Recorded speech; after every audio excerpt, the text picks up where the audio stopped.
I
have his joy, joy, joy, joy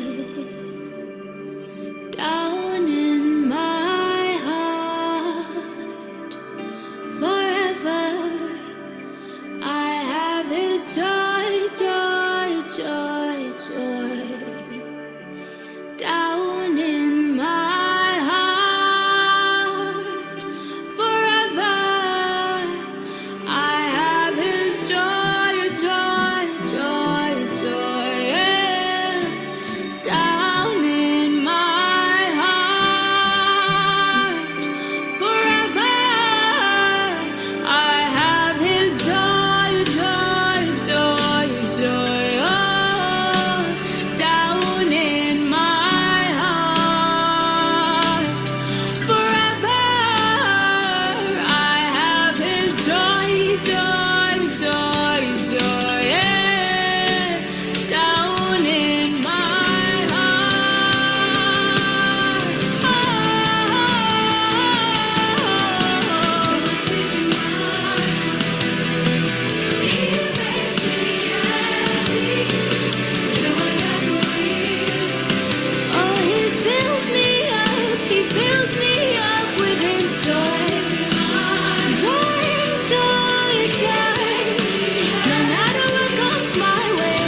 Shabbat shalom, everyone. Shabbat shalom, sis. How are you doing on Shabbat this beautiful Sabbath? shalom.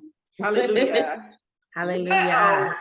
Yes, praise be to y'all. What a beautiful song. Oh my goodness, dear sis. I You was have enjoying that. Oh my goodness, you got to share. Yeah, I definitely will share the link to the link to that song. Isn't that beautiful? Yes. I have Oh just my that goodness. song has just been my, my praise song this week, no matter what's going on. Yes. Joy Yah is going to be deep in my heart. Sometimes just a simplistic thing of just looking at his creations, beautiful flowers, looking at the bees, how hard they work, just going on with life and just not, allowing the trials and the things that are going on to take away your joy, because that's what the enemy Absolutely. seeks to do. We have to remember who it is that we serve, no matter what's going on. If he allowed it, he's allowing it for a reason. And so I have joy this morning in my heart. And I said, we got to start off with this one. So I Yes. knew it was going to bless you. I knew it was going to bless you. I knew you were Yes. going to love Yes. it. Yes. Hallelujah. Say So that again. so how's your Sabbath going? And everything, I am loving my Sabbath. I was just in prayer earlier and thanking Yah, and this is my first Shabbat. So I am excited. This is your first Shabbat? Yeah, here in my apartment. You just say something for people. So you just said it was my first Shabbat. So this is your first Shabbat I meant to say in your home. Okay. Yes, my first Shabbat in my Hallelujah. Hallelujah. Sorry about that, sis. So I am excited of the journey that he's gonna lead me on. And it was a trying week, but when like I said, I told you earlier in the week that I'm not gonna let my joy or my peace be disturbed. So I am just giving all praise to Yah, because moving can be really stressful. Really, really stressful, but Yah worked a lot of things out. So I'm just giving him all the praise and the glory. So yes, I know it was just wonderful just waking up that first Sabbath in your new home. Yes. It's still surreal, how you still kind of breaking in, but yes. Right. Yes, and it is. I mean, the weather here in Michigan has just been absolutely gorgeous, in the 70s, sunny. I mean, just beautiful, beautiful weather. I'm just thanking Yah for this beautiful weather. This gets me in a great mood when the sun is out, and the sun is shining. I mean, I love this kind of fall.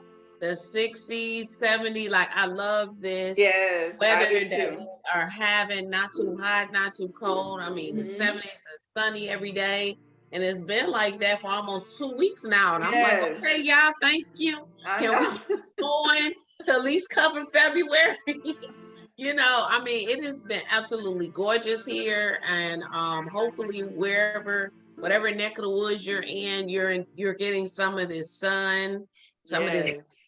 Get out and get some vitamin D, because we definitely need it all this time. But yes, just so grateful, and that Yah is taking us through. We have begun our first and well, not the first. Well, actually, it's the 40-day challenge. Yes. And see, once again, I see my things are coming off and not on where I put them. So we're on the Bible where you see 4. It should say Psalms 119 verses 1 through 35. That's what I had there.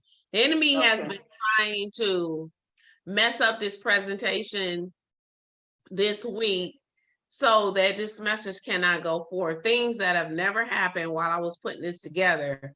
Was going on, trying to change the format and changing the things that I've had and removing the things. And so it has been difficult, and why it's been difficult, because of today's message that is coming forth.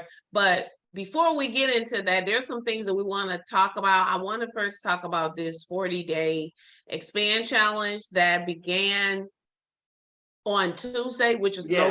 November 1st. It's going from November the 1st to December the 10th. Okay, and it is not too late if you want to join us. Today will be you should have read up until the 35th verse. And so we're reading 7 verses per day. Yeah. And so today you should be reading, for those of you who have taken part from the beginning, today's reading is verses 28 through 35. But if you are just joining us, just finding out about this challenge, I suggest you go back to our video last week, our teaching last week, go towards the end, and you can find out how we're keeping this. We're basically expanding our communication, which is our prayer, our intimacy, the time that we spend with y'all, and the time we're tracking our time, seeing how much time we're spending doing other things that maybe we might get, fit in extra half an hour or hour of our day, expanding our time, making room. Expanding is about making room. Last week's teaching was that new wineskin. Many of us want y'all to pour new things into us, but we have that old wineskin. I had to show you last week, Joseph, my plant he had outgrown, as you saw from the video, he had outgrown his pot, his wineskin. His roots were growing all out. He was trying to expand, but there was no room for him to expand. And so I wasn't going to give him a new pot. He had to die. And for me to realize what Yah was needing for me to do in this new season with Joseph. And he had been unctioning in my heart to get a new pot, but I didn't get one until all the petals failed. And finally, I'm like, okay, I need to listen, because clearly he's communicating with me. And so I shared in last week's teaching, showed a video and pictures of Joseph's new wineskin that is larger, that is more room for Joseph to expand. So I'm excited about what Yah's going to be doing with that plant, that he continues to keep showing his glory, his work, his power, and him still being an almighty one of, performing miracles and those things. And so how has your 40-day expand challenge been going, sis? I'm really enjoying it. I'm getting up a couple of times during the morning. Yeah, we've been doing the midnight prayers. Yeah, we've been doing the midnight prayers, and then I set my clock for 4 a.m. just to spend just intimate time with him, reading, singing, and then I might journal. Right. And then I'll go back and read it again on my lunch, and then before my bed. So I'm just trying to increase and more each day. Right. So yeah, I'm enjoying it. I really am. I always, love that intimate time with them. So it's just yeah. We also talked about at the end of last week's teaching, prayers and some things that you need to be praying for. Yah to be able to expand, because if there's no room for Yah in your life, you're not going to expand, you're not going to grow. If you're not making room to pray more, to fast more, to study, to to spend that time in worship and in praise with him. If you're not making that additional time, you're going to remain the same. You like you said, the spirit is willing, but the flesh is weak. The spirit that's in you that wants to grow. The spirit and the flesh are opposed to one another. The spirit wants to grow. The spirit wants to grow and expand, but the flesh is weak. The flesh does not want to. And so that's why we have to die daily to our flesh, so that we're not feeding the flesh, where the flesh is growing, and then spiritually you're dying. You know what I'm saying? Or you remaining stagnant. Yes. And so that's the reason why the Most High laid this on my heart. During this past week, Yah did reveal some things to me. I'm not sure about you. And I'm gonna wait until the end of the 40 days before I share everything. I'm just chronicling and journaling everything and writing everything down that Yah is revealing. But this week he did reveal some things for me that he wanted me to get rid of. And I, when you start praying during this challenge, as Prina said last week, be ready to respond and to act, because that is a part of doing this, is expanding and growing. Is that when he does enlarge your, I had to get rid of Joseph's pot and get a new one, because what he was going to do, the new thing that he's going to do in this season to Joseph is not the same as last season. And so Joseph needs a new pot. We need to make sure that we have new vessels for him in this season, that is able to expand and accommodate the new wine that he wants so desperately to pour into us. And so we can expect and want to understand the mysteries of the kingdom and dreams, and understanding dreams and visions, if we're not doing those things. And so I spent the first 3 days, Tuesday, Wednesday, and Thursday, doing the Daniel's fast, just eating nothing but fruits and vegetables. And I actually was led, that was by the leading of the RUACH already, even before I did this challenge, is to eat more. So I was sharing with Prina this week that I felt I had more energy, but the enemy was attacking me while I was trying to do this 3-day Daniel's fast of eating fruits and vegetables. I have to be honest, it was actually easier for me to just fast, it seemed like, the 3 days than to do the Daniel's fast, which doesn't make any sense. But the enemy was like, don't you want some turkey bacon with those 8 boiled eggs? like you want it was because I don't eat a lot of red meat, but I love chicken. So normally I'm baking or broiling my chicken. And if I do fry every now and then, it's with avocado oil, so or healthy coconut oil. So it's not with any polysaturated or trans fat, any unhealthy oils. But I started seeing the benefits when I did that. I had a dream. And when you read in Daniel, because that's where Father Yah, in addition to Psalms 119, I'm reading the book of Daniel. That's where Yah is leading me to read, and he may be giving you each something different. So be led of the Spirit as far as what you're reading during this time, because he may have something different for you. He may be leading you to read something else because he has something different for you. We all have different struggles, challenges, different things that he's trying to change within each of us. And so we need to be led of his Spirit as far as where our reading is coming from. But we're doing the corporate reading of Psalms 119, and we're reading 7 verses per day. It'll end us up on November 25th. After that, be led of the RUACH as far as what you're reading. But during this time, he revealed some things he wanted me to get rid of, and I did, and I'll share that during my 40-day challenge. But I also had a dream, and during this time, that it was the 3rd day of the Daniel's fast, I had this dream,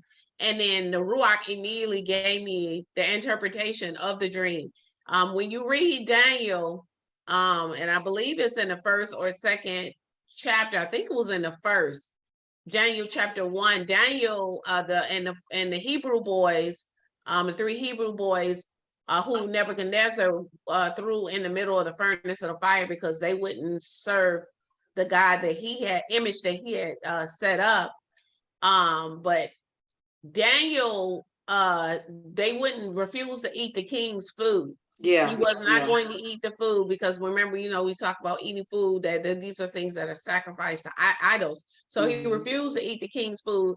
And the person who was in charge and said over Daniel was like, well, if you don't eat these things, they're going to see that you're skinnier than the rest. And he was like, just give me this test that's allowing me to eat just from vegetables, and you'll see that I'm gonna look like everyone.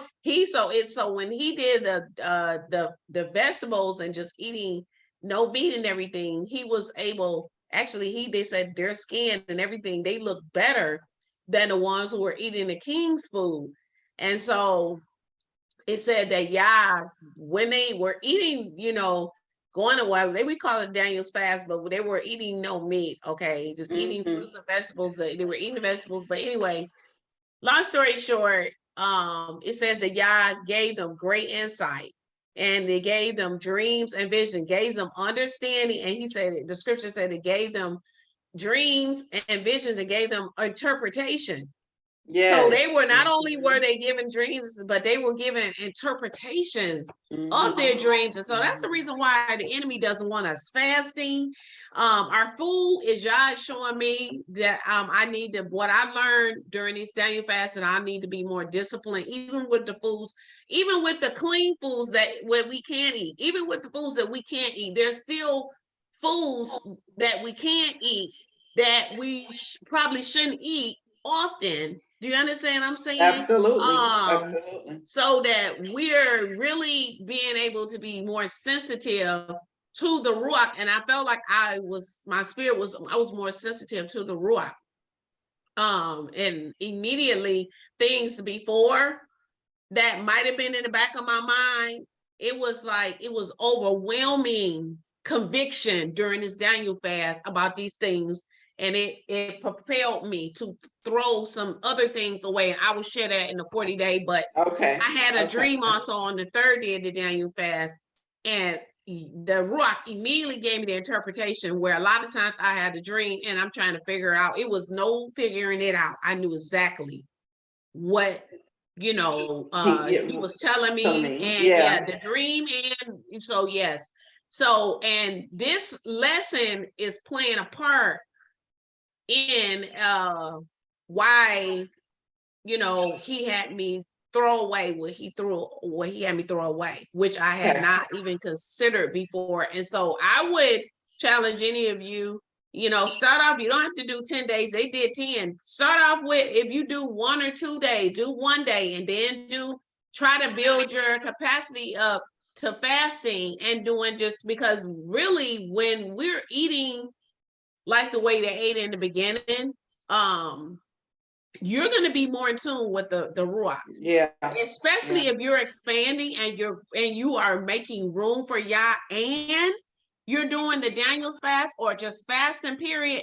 There's not going to be a limit to what Yah's going to pour into you because Absolutely. Of that. Okay. And so I just wanted to share that. And so I wanted to share something that I saw from Truth Unedited yesterday. And this is showing me how the people are Yah has his people that really have their hearts towards him. We're all on one accord. And I've been noticing different people that I watch because of their spirit, that we're all on the same page.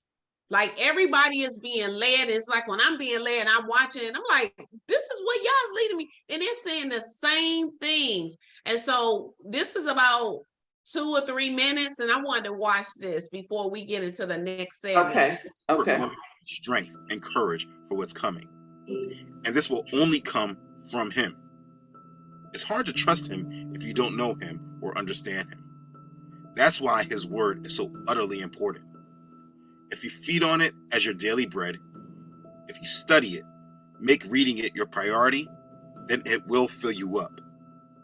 Now, I have an activity for everyone. For those with an iPhone, please do this for me. Now, I'm sure the Android phones do the same thing. I just don't know how. But for those with iPhones, go to Settings, then scroll down to Screen Time. Then click See All Activity. Look at this. Look at your daily average on how much you are on your phone, and then look how much time you average on your most used apps. How much time are you on social media, on Instagram and TikTok? Compare that to how much you are in his word. Now, listen, I'm not judging you, and I'm not saying you're going to change this dynamic overnight. But if in these last days, you're doing more scrolling on Instagram and TikTok than you're taking to know our Creator, then you should understand why you may have a disconnect with him and not fully understand and trust in him the way that you should. Now, I get it. I mean, the phone is always in your hand, and reading the Bible is an activity. And so it's not about the fact that you have more screen time on these apps than you reading your Bible. That's not what I'm saying. What I'm saying is that some of the time that you're using on these social media apps can be used to build your relationship with him. We all have our goals, our careers, or our education. We have bills. We have all these priorities established by this matrix system. But in the end, they are all distractions that are used to keep you disconnected from what matters the most. Please trust and know that Yahuwah is what matters, and you need to make your relationship with him your priority. Take 30 minutes off of that social media time and put it into reading your Bibles. If you want to understand his will, you have to draw nearer to him and seek him through his truth. Too many of you have been waiting on your church organizations to bring these things up and provide the understanding. But if you are born again, the set-apart RUACH, the Holy Spirit, is our guide and teacher, and he will lead us into all understanding. If you read his word, he will counsel you and lead you into what he needs from you. But you have to actually do the work. And please know, it's not just about reading the New Testament. You have to read the Old Testament to get a fuller, more in-depth understanding of Yahuwah and his covenant with Israel. What I am trying to say is that your life may need a tweak or an adjustment. You need to bring Yahuwah more into your days and make him the priority of every day that you live. Now, here's the deal. And so, yeah, so I wanted to just share this because we don't realize how much time we spend, doing other things. And we're all been guilty of. He's like, if you got, how much time do you spend scrolling, doing other things, or watching a 2 or 3 hour movie? Yes. We don't complain if we go spend 2-3 hours at watching a basketball game or a football game, but then, like we used to say in church, the men couldn't wait to get out because they, you know what I'm saying? Yeah. And so if you're able to, if you can stomach and tolerate, the things that are of the world, why is it that we don't have, we need to be building up that same tolerance. And that's the whole purpose of me doing that. Y'all placing it in my heart for the 40-day expand. Yeah. For us to be able to grow, we have to make room. And that's what he's talking about. Is making room. Yeah. And so I just really wanted to share that because we're all on the same page. Yeah. Like right now, it has to be our priority. And we don't realize, that's what it said, journal and track your time. This teaching he just put out last night, we were already talking about from last week, tracking your time. And writing down your day and what you're doing and seeing how much time are you spending doing the idle thing. Yes, like he said, we have to go to work. We have children, you have families, but you cannot make anything an idol over Yah. Yes. You cannot. Yes, Yah understands that we have, our daily lives, but we have to make room to expand, because if not, you're going to grow. And so, having said that, the truth is out, sis. The truth is out. I'm gonna play this video because there is a lot that is going on right now. And typically I would not even talk about this, but for those of you who know who Kyrie Irving is, he's a basketball player that plays for the Brooklyn Nets. He posted, many of you may have already seen Ron Dalton's movie, From Hebrews to Negroes. He's here. He's a physician here in Detroit. And this thing I just found out last night now is the #1 movie on Netflix right now. Wow. Yes. So Kyrie Irving shared this video. He shared the book. He shared the link. And it has caused, when I say, this is the reason why we talking about it for a second. We cannot not talk about it. Absolutely. Because I'm using this as an opportunity once again, to share the truth of who we are in this earth. And so because he shared that, now when I say the ones who are pretending to be Jews, that now they're saying anti-Semitism. Yeah. it's on the news, Mm-hmm. TMZ, which are so tacky. They're part of it because they own that. They own that. But I want to share this video and then we're going to talk about it because the truth is out.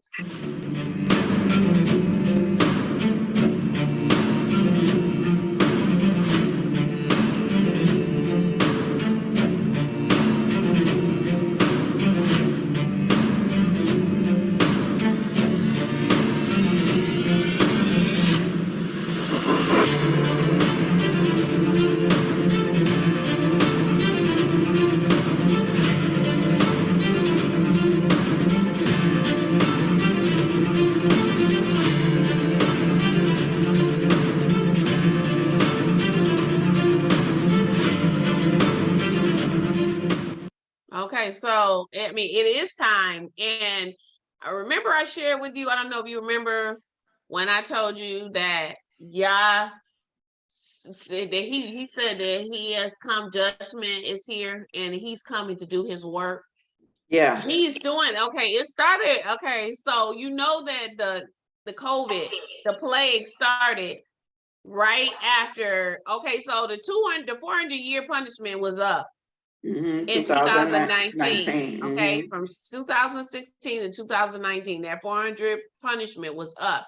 Then you saw at the turn of 2020, right at Pesach, Yeah. right, just before Pesach, Yeah. okay, Mm-hmm. just like in the book of Egypt, just like in Egypt with our people, the plague came, right, and they had to stay in their home. I mean, you don't tell me, my Yah. Yes. Girl, you do not tell me my Yah ain't powerful and sovereign. He shut the whole earth down. Yes. Okay. No one could do that but Yah. And so he allows what he allows. And so during that time, judgment was going forth.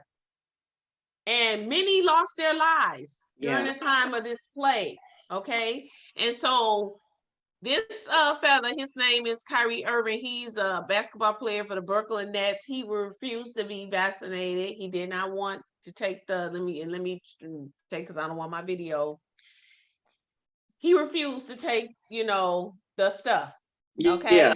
And so they weren't allowing him to play because he refused to. So they were trying to put the shame on him. And so he shared a lot of different things over time.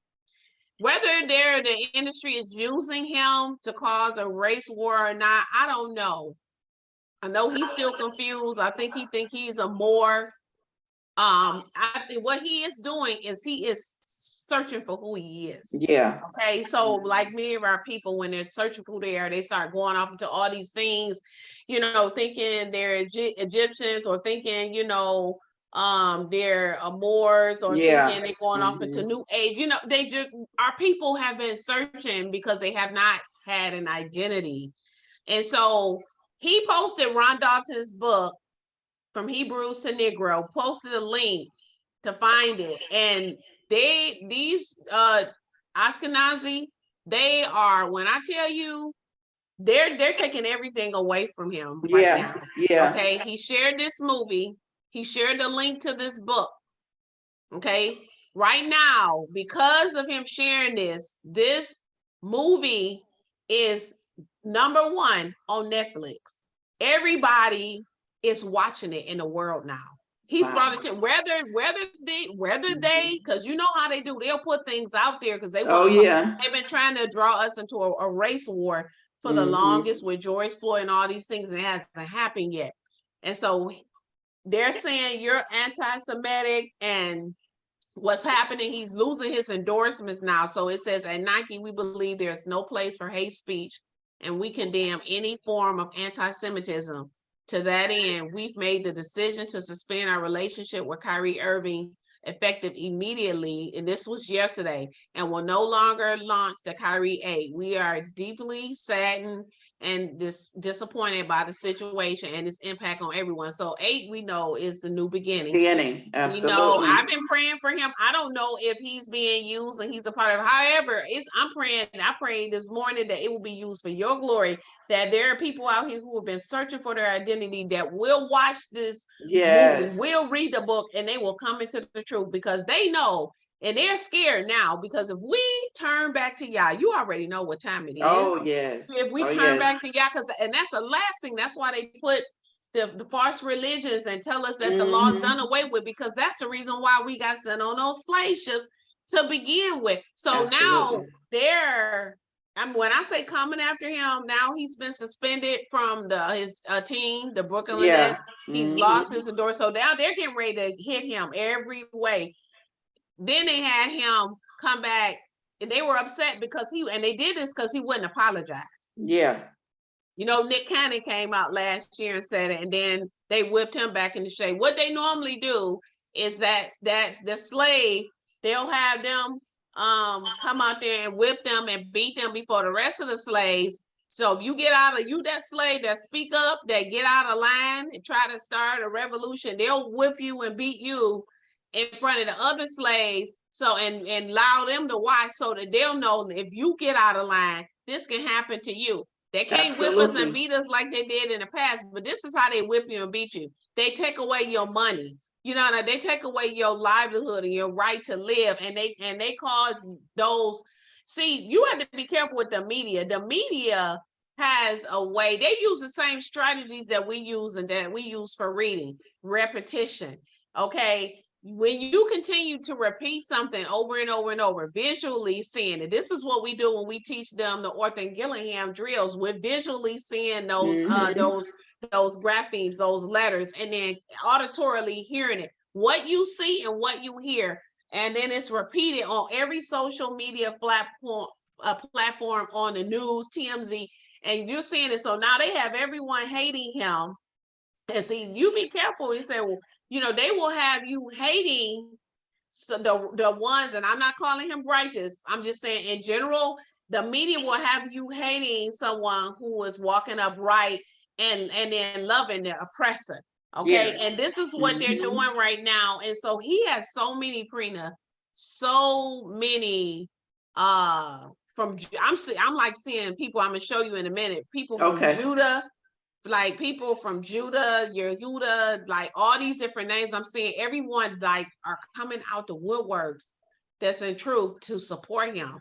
And I saw a video on YouTube the other day, and Ron Dalton said they can come. He said, we ready. He said they are not ready for what's coming next. So we need to be in prayer for him too. Yes. Because now they calling for Amazon to not only they saying they want this off of Amazon. So they're trying to remove Ron Dalton's book off of Amazon, the movies, everything. And so people are saying, well, you are, you know, penalizing Kyrie, the basketball player, but what about the platforms that's making making all this money off of it? You're not saying anything. So now they're calling the Jews. And I'm saying the Jews, you know what I mean? Those I know what you're saying. Think they are Jews, but are not, as according to Revelation 2:9-3:9. He said, I know your works, those who you say you are Jews, but are not.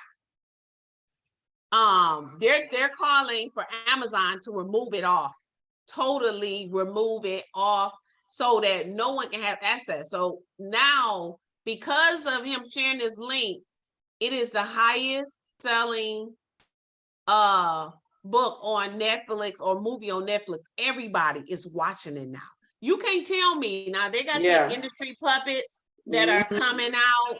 Oh, Kyrie needs to stop. I can't believe he's doing. I know that they know what the truth. They got people who came out and said that they know that they're Israelites. But now, what does the master do? That's why you have to come out of the industry. Yes, you can't serve Yah in this industry. Remember Brandon T. Jackson? Yeah. He started in the movie with Martin Lawrence, and he had that dress on in there. He's from here. His father has a church. Wayne T. Jackson Brandon T. Jackson is a comedian. He had to leave because he couldn't serve Yah and be in the industry. You can't do it. And so we still need to lift his brother up in prayer. Yes, he's still off into, because he doesn't know. He's searching for who he is. So I want you to listen to what he says. But they have said in one video, it's not saying it in this. They said, well, are you anti-Semitic? He said, how can I be anti-Semitic when I know who I am? Absolutely. He said, how can I be anti-Semitic when I know who I am? He said, I'm not speaking against them. He said, I'm just celebrating who I am. He said, how's that anti-Semitic? So listen to this. Are you surprised that reaction and some of the things that you did hurt people? Yeah, I think I can ask a better question. It's just, where were you when I was a kid, figuring out that 300 million of my ancestors are buried in America? Where were you guys asking those same questions when I was a kid, learning about the traumatic events of my familial history and what I'm proud to come from and why I'm proud to stand here, and why when I repeat myself that I'm not going to stand down, it has nothing to do with dismissing any other race or group of people. I'm just proud of my heritage and what we've been through, and the fact that this has pinned me against the Jewish community, and I'm here answering questions of whether or not I'm sorry or not on something I didn't create, and it was something I shared, and I'm telling everybody I'm taking responsibility, then that's where I sit. So, these same questions that you guys ask, me dealing with it as being a melanated, pigmented person all around the world, and dealing with racial biases against my skin color, demeaning me because of my religious beliefs, and I'm still sitting in the seat standing.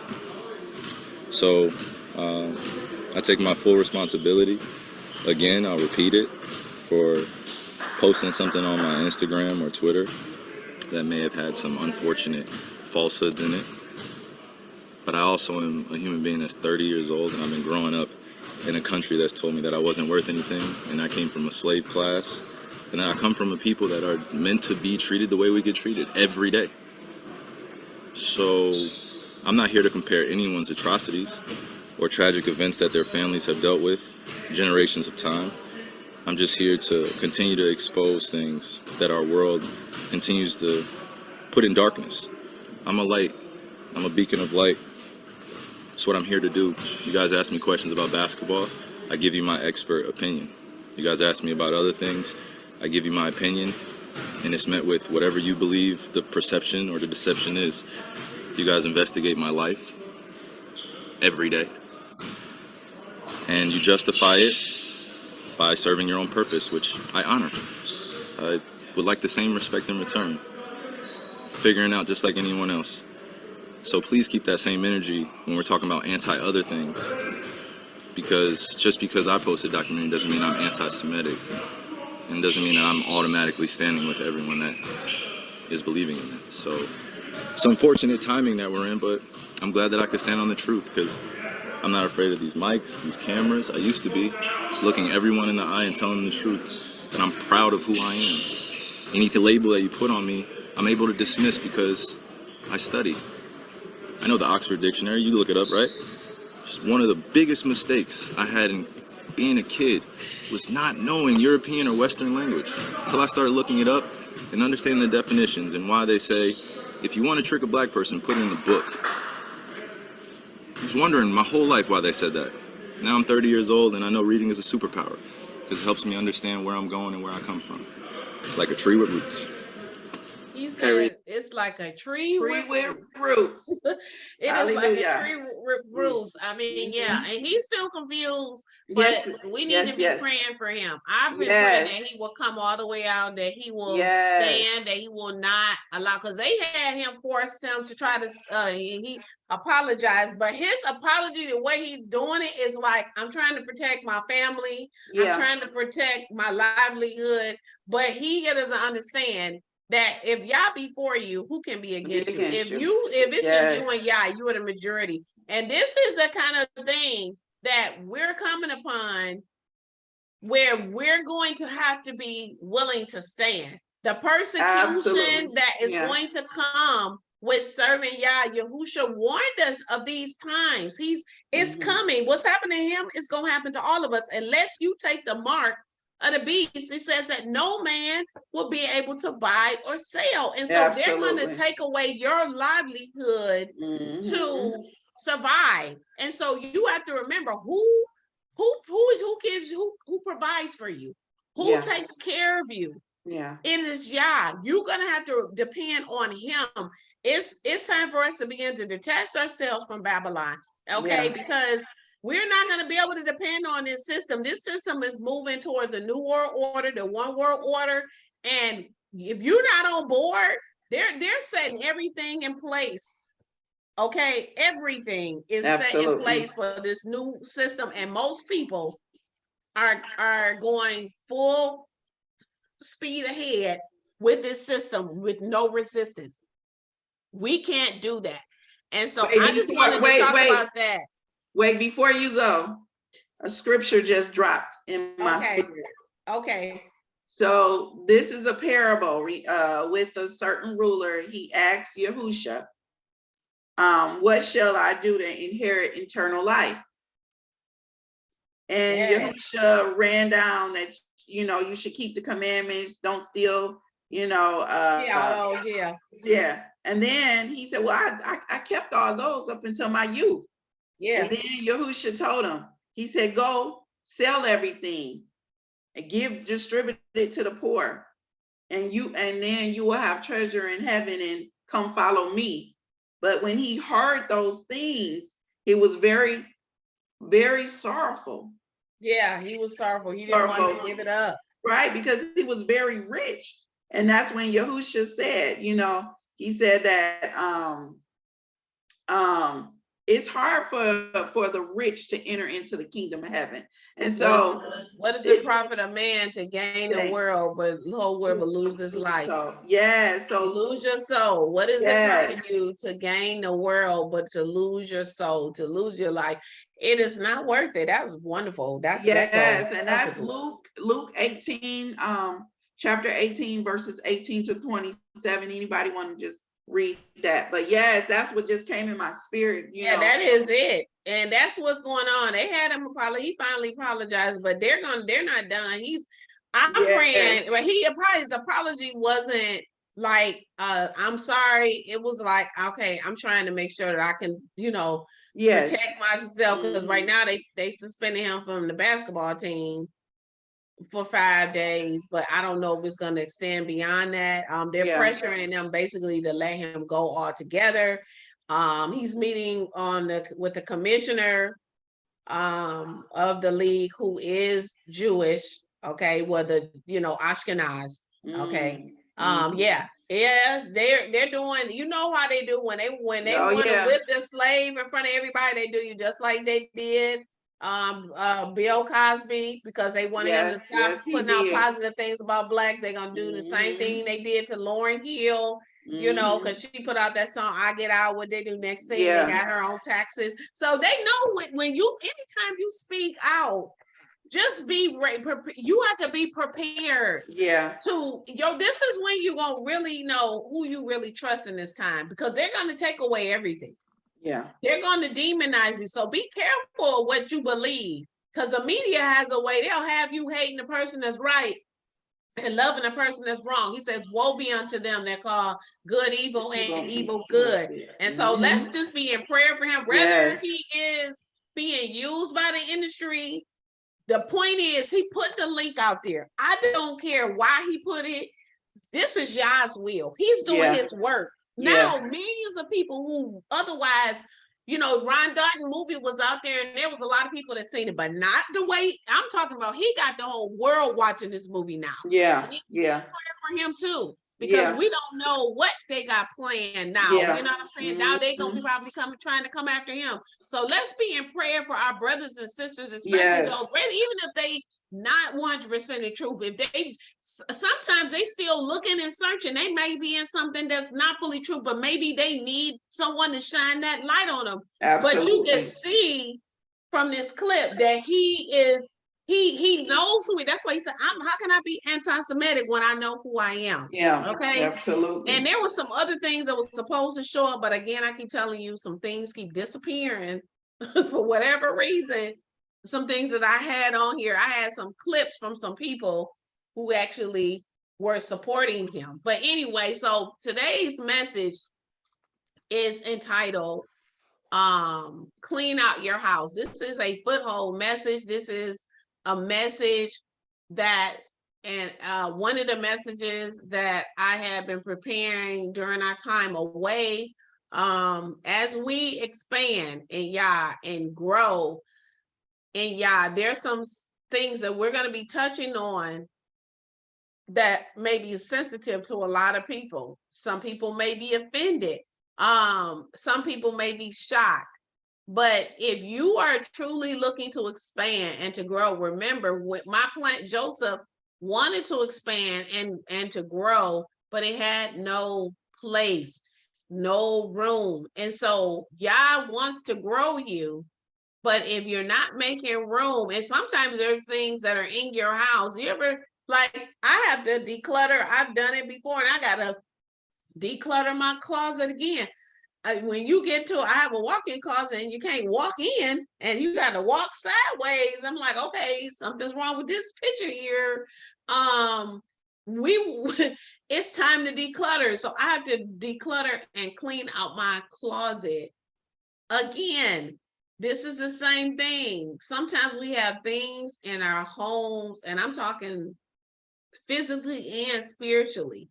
Our physical homes that we live in, as well as our spiritual houses, our bodies that are in us, that is causing us to not make room for Yah because we have other things that we need to get rid of. Okay, and so the RUACH led me to do this message. This is a Foothold message. Clean out your house. And so that training wheel mentality is when you have a bike and you're young and you say you're 3, 4, 5, you may not know how to ride a bike yet. Okay. And so someone who was young, just starting out riding a bike, they're going to need training wheels. And those training wheels are there to support the rider and to allow the rider to still be able to ride the bike. But because the rider is not yet stable enough to hold it up and stand on his own, on his or her own, they need those training wheels to support them along the way. But at some point, things are going to have to change. So when I thought about this, I thought about the Hebrew letter lamed, okay? And the lamed means to direct.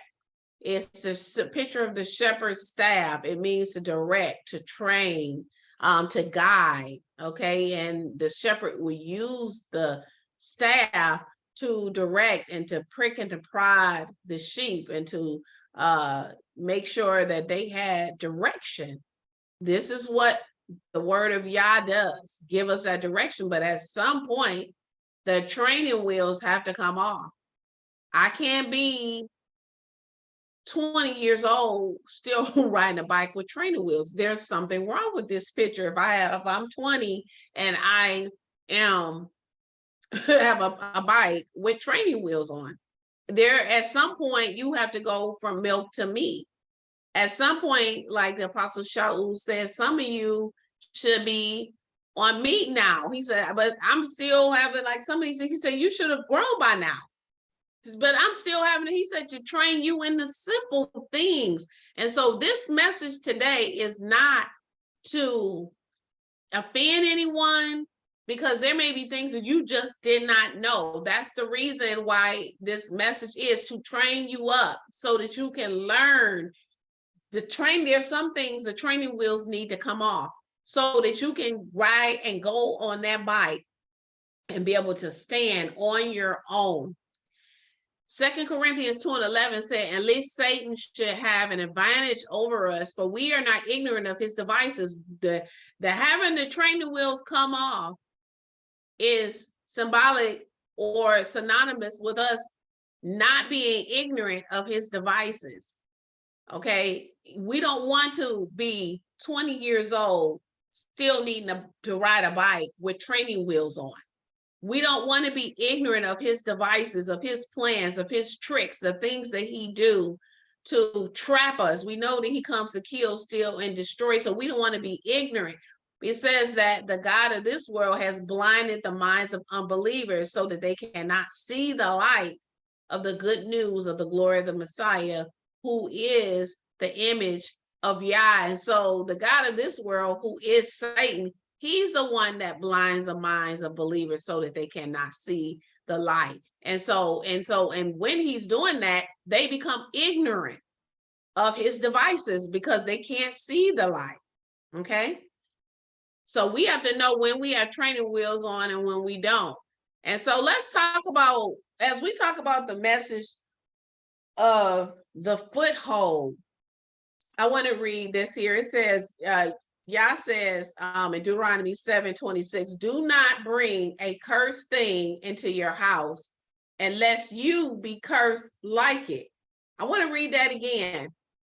Do not bring a cursed thing in your house unless you be cursed like it.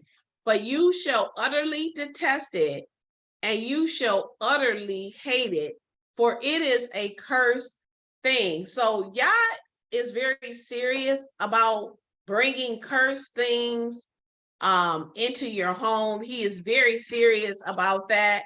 He says that if you bring something cursed in your home, you're going to be cursed like it. And so as we talk about the curses, what, pricked in my spirit was Deuteronomy 28. And so I was led via the RUACH to go into the ancient Hebrew lexicon of the Bible definition of a curse. Because if he's saying do not bring a cursed thing in your house unless you be cursed like it, we need to know what a curse is. So according to the ancient Hebrew lexicon of the Bible, a curse is a yoke, okay? A binding agreement, including a curse for violating the oath, the strongest of the wood. So when you violate the oath of Yah, you automatically become cursed, okay? We entered into a covenant agreement with the Most High Yah. And when we broke that agreement, the consequences or the judgment was the curse that came upon us. It means to swear. We said all in Deuteronomy, and we said it in Exodus 19:3-8, all that Yah has said we will do. We agree. We said all that Yah has said we will do it. But we did not. We agreed to do it. We made an oath to do it. We swore to do it. Heaven and earth was our witness, but we violated the oath that we made with Yah. So therefore we became cursed. And that's how we ended up on those transatlantic slave ships, according to Deuteronomy 28:68. So a curse is a yoke. The yoking and anything that you're yoked to is something that you're joined to. You're in covenant with, the yoking together of two parties. A treaty or covenant binds two parties together through an oath. The oath included blessings for abiding by the covenant and curses for breaking the covenant. The God of the Hebrews was seen as the older ox that is yoked to his people in a covenant relationship.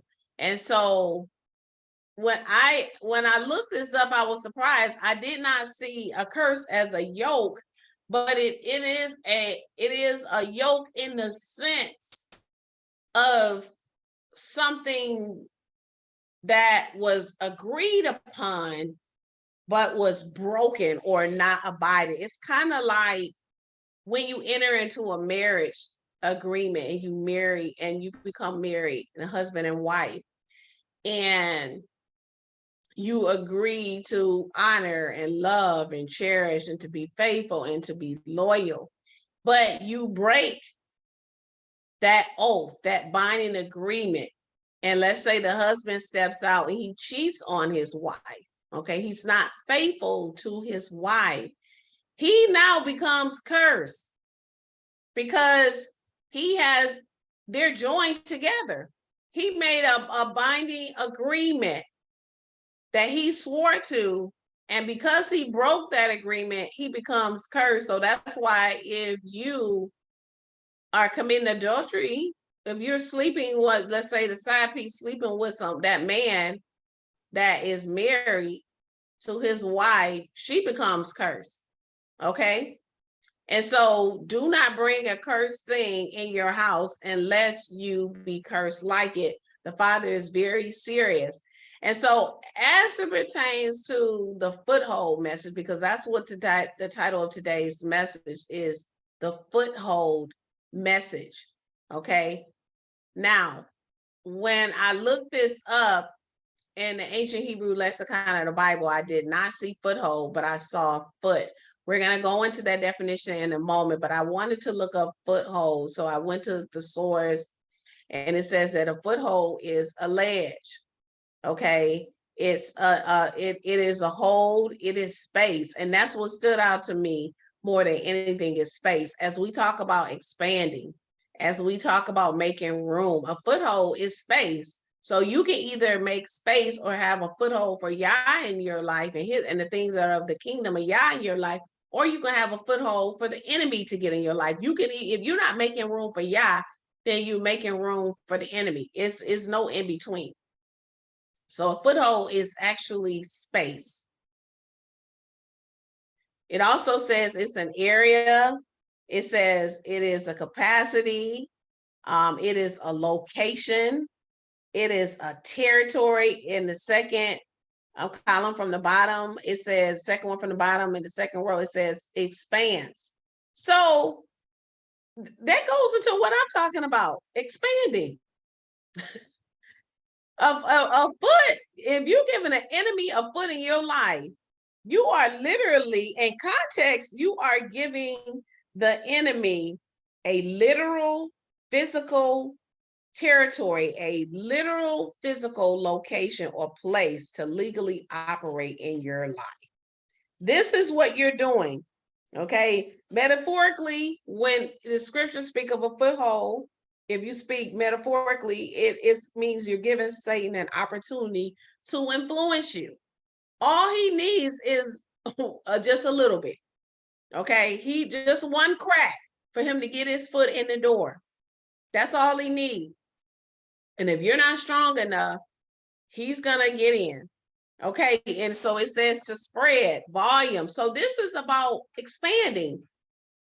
Having a foothold is about expanding. It is about a literal physical place, a territory that you are allowing him into your house. And we're going to be talking about in a moment some things that you may have in your house that has given the enemy a foothold, that has given him a physical, legal right to claim your home as its territory, whether it be physically or your home as your body in the case of possession, because of the things that you're doing.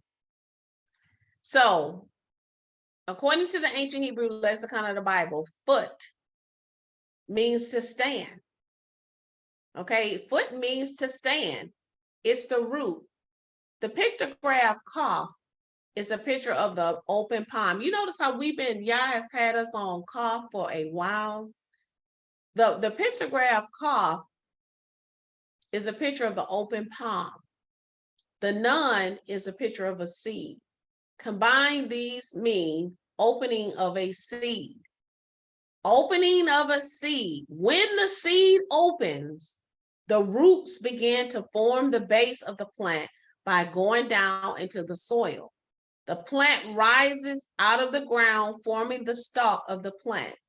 A tall tree can only stand tall and firm because of the strong root system which supports it. So when you think about the tall trees that are standing upright and they're standing firm, they can only stand strong because of the root system. That means that its root system is strong. When he says endure to the end so that you may be saved, you have to think about what foundation do you have in your life. When you have a strong foundation, like he talks about in the parable, if you build your house on sand, it's not going to stand. But when the waves of life come upon it, it's going to fall. It's going to be destroyed. And so just like us in literacy and reading, why only 19% of so-called African-American children are reading by the time they enter 4th grade. Why is that? Because they have not, in America, totally, I'm just speaking totally across the US, only 37% of our children, no matter what nation, are proficient readers by the end of 3rd grade. But for so-called African-American children, our children of color, that number is even lower. Only 19% of our children are reading. Why? Because they have removed the foundation. They removed teaching phonemic awareness and phonics out of the schools. And so now our kids don't know how to read. And so there has been a mandate now across that's been sweeping the nation because there's so many kids that aren't reading, to go back to the foundation. And so you cannot build a house without a foundation. And so you need to make sure that you understand this message today. It is important for you to understand about the foot. You cannot stand up. You've ever had your feet hurt so bad sometime and you have to sit down, you can't even barely stand up. Your feet are very important to you. A tree cannot stand tall or stand firm if it has a weak root system. So the root system has to be strong. So when you think about the foothold, what stood out to me before, I'm going to go back. So it says the base that supports that which stands firm. Now I'm down here at the bottom, NM. A firmness in a situation, a standing tall and firm and upright person of column. The base which provides support as well as a person's home or family as a base. So we have the family of Yah. What is our foundation? We know that this word is our foundation that we stand on, that we cannot deviate away from, because when we deviate away from this word, we become cursed.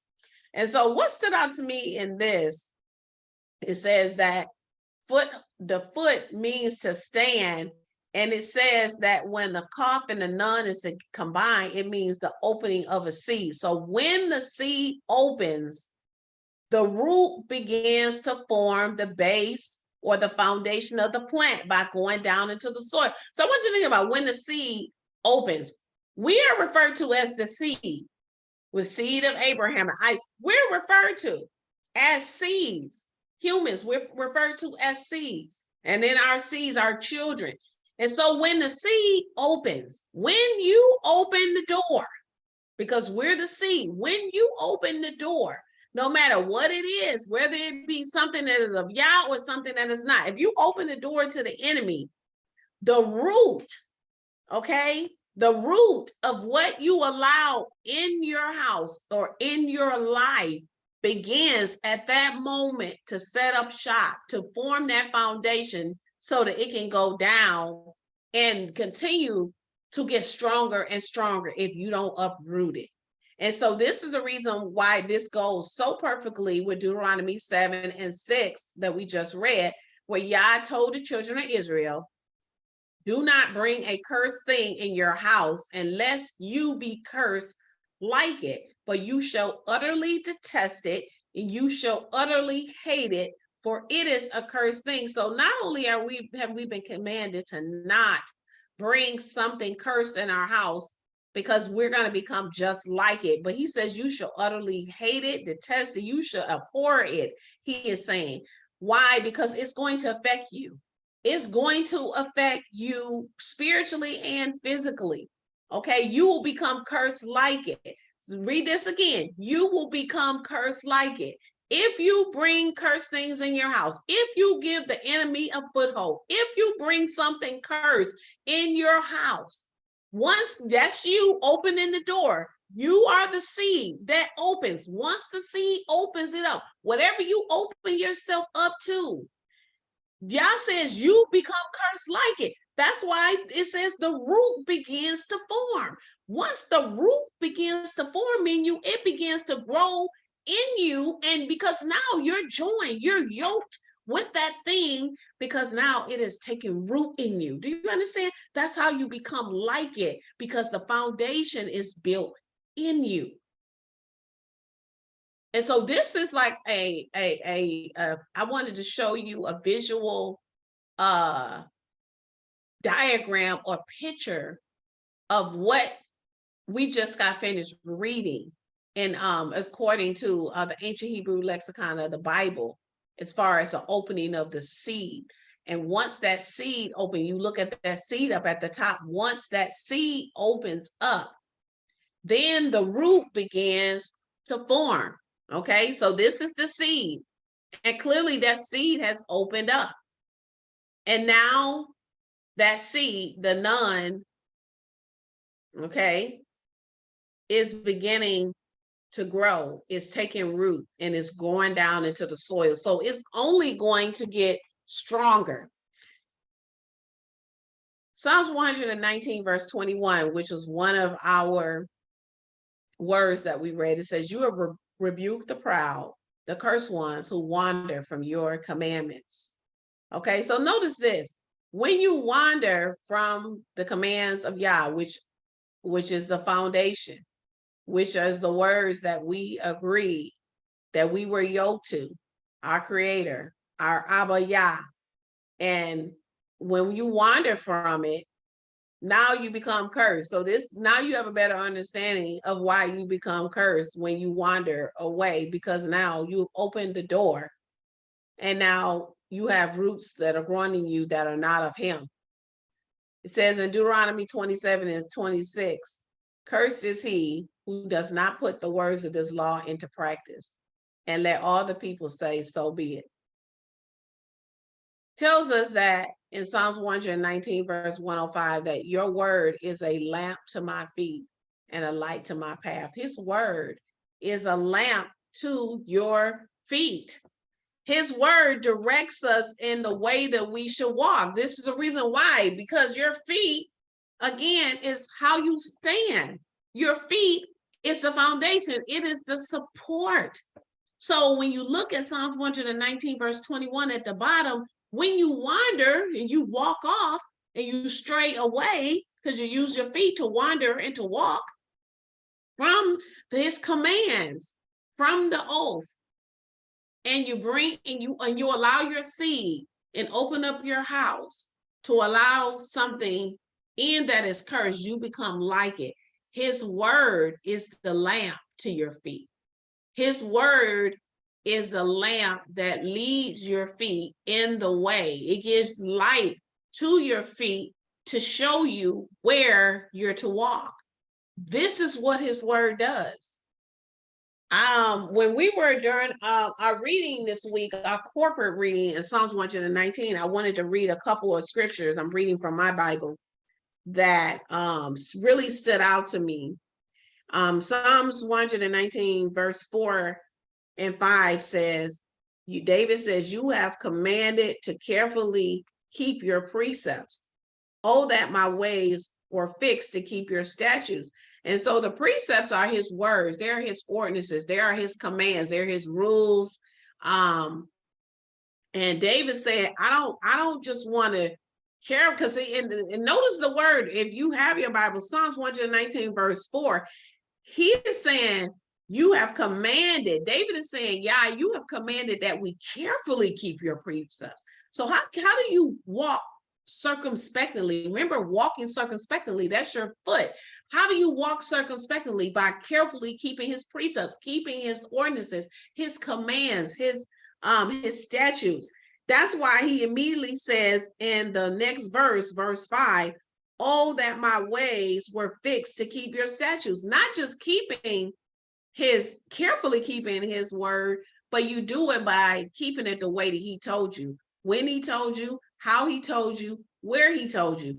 This is the reason why we keep saying this about the feast. You can't just keep Yah's feast any way that you choose, wherever you choose, however you choose. We can't keep Yah's word and say, well, I'm going to keep the Sabbath, but I'm keeping it on Sunday. What day did he tell you to keep it? Didn't he say on the seventh day that we are to keep it holy? And so that's where the statutes come in. The statute gives you the who, what, where, when, why, and how of his commands. The law is just the command. It's the order of what he's telling you to do. He said, remember the Sabbath day and keep it holy, keep it set apart. He tells you how to keep it by giving you his statutes, not buying or selling, not, cooking or cleaning. When you read Exodus chapter 20, verses 8 through 11, you're reading the law, the order, the command, the words that he gave, and then he tells you how to keep it. Those are the statutes. So that's how you carefully keep his precepts, the things that he has commanded for you to keep when you honor his statutes. So David is not just praying about the command. You have to know how to respond to his commands. That's where the statutes come in. I don't know why in this Israelite awakening, why our people fail to teach our brothers and sisters the importance of keeping Yah's statutes. We are always, he said to keep the Sabbath. He said keep the feast. And then they just think they can just do whatever they want on his feast days and keep it however they want. That's the reason why Prina and I were away during our time. Yah revealed and opened up our eyes and our hearts to how to properly keep these feasts on our own. We don't want to trust the men for how to carefully walk according to Yah's precepts. Yes, he gives us teachers and pastors and those things of that sort, but we want to be able to keep it ourselves. Something during my reading this morning that the Father Yah gave me to read, and it is, if you have your Bibles, John chapter 2. John chapter 2, verses 24 and 25 reads, Yahusha did not entrust himself to them because he understood every man. He did not rely on men to testify to him concerning anyone, for he knew what was in man. We know that we are flesh. We make mistakes, but Yah doesn't make mistakes. His RUACH doesn't make mistakes. That's why we have to have that Berean mindset. They were not, it says that the Bereans were not like those in Thessalonica. They received the word with joy, but it says it got behind Paul and Barnabas to see if what they were teaching was so. If our people did that, and especially in a Christian church, instead of saying my pastor said, it's like, what did the word of Yah say? Yahusha said that he didn't entrust men to testify to him about anyone else. He knows what's in man. And so something else that stood out during our readings, our corporate readings, Psalms 119 was verses 9 through 12. It says, by what shall a young man purify his path? To keep it according to the word. I have sought you with my whole heart. Do not let me wander from your commandments. David said, I have hidden your word in my heart that I might not sin against you. Blessed are you, O Yah. And then David says, teach me your statutes. David said in Psalms 119 and 9 that a man purifies his way, meaning you cleanse your way, you cleanse your walk, your path by the word of Yah. This is the word. It is the word of Yah that cleanses you and it gives you light. And he says, I sought you with my whole heart. With your whole heart, that means that David made room for Yah. And he says, don't let me wander from your commandments, because he knows that you are cursed when you do so. When you look at verse 21, it says, David says, you have rebuked the proud, the cursed ones who wander from your commandments. That's why he said in verse 10, when you look at verse 10 and point your finger to verse 10 and verse 21, these are precepts. They align with one another. David said, look, I've sought you with my whole heart. I've expanded. I'm making room for you. I'm making room so that you can enlarge my heart, so that I can grow. Because I want to know, who you are. Don't let me wander from your commandments, because he said in verse 21, I know that if I wander, I'm going to become cursed. He says, in verse 26, I have declared my ways and you have answered me. Teach me your statutes. So David is saying, look, I declare to you my ways, how I'm walking, how I'm living. And he said, you answer me. He said, therefore, teach me your statutes. I need to know how to keep your word. What did y'all say? His ways are not like our ways. His thoughts are not like ours. David is acknowledging his ways before the Father. And he's saying, look, my ways are not like yours. So I need you to teach me the way. Teach me your statutes so that I can know how to keep your word appropriately. Not just keeping it, because you can say, I'm doing something, but if you're not doing it correctly, are you really doing it? Verses 32 through 35, and then we're going to get back to the teaching. We're still in Psalms 119. Every week I probably will meditate and read a couple of scriptures from our corporate reading that we're doing to kind of bring understanding. Verses 32 through 35, it says, I will run the way of your commandments, for you shall enlarge my heart. So David is saying, look, I'm going to run. You run with your feet. I'm going to run with your commandments, and you shall enlarge my heart. Running with them. David understood this principle of the only way his heart can be enlarged is if he does not stray and wander from Yah's commands, and especially his precepts, because you have to know how to do what Yah told you to do, the way he told you. That tabernacle, that sanctuary, his house, they had to do, the Levites had to do things exactly the way. Moses had to have it built the way. You can't say, well, I built it. If Yah didn't tell, where did he tell you to put the curtains? What kind of curtains did he tell you? Where did he say to put the lamps in? Where did he tell you to put the incense and the altar? You couldn't bring the laver inside of the holies of holies. You couldn't bring the altar of sacrifice that's in the outer court in the holy place. But I did it. Where did he tell you to do it? How did he tell you to do it? This is what we be talking about. We're not against the feast. We keep the ones that we can keep. But even when you do keep them, I see that our people are all over the place, and Yah is not winking at our ignorance anymore. It is time for our training wheels to come off and for us to begin to do things the way that he told us to do them. Stop using that training wheel mentality. It's time for us to grow up and come into full maturity and begin to walk circumspectly. And David said, when he said in verse, said that he carefully keeps his commandments in verse 4, you have commanded for us to carefully keep your precepts. So we have to do things the way that he said. And then the final one, verse 35, make me walk in the way of your commandments, for in it is delight. So he wants to walk. So this goes perfectly with the foothold message. And I wasn't even trying to do this. It's just by chance happened. And so let's go into the story of Achan, because I'm going to show you visual pictures. We're getting ready to go into some things, because there may be some things that are in your house that you may not know are accursed things. And unfortunately, when you allow these things into your house, even if you wear certain things, participate in certain things, you can open the door. Remember the opening of the seed. Remember, to the foot means to stand. And it talks about the opening of the seed.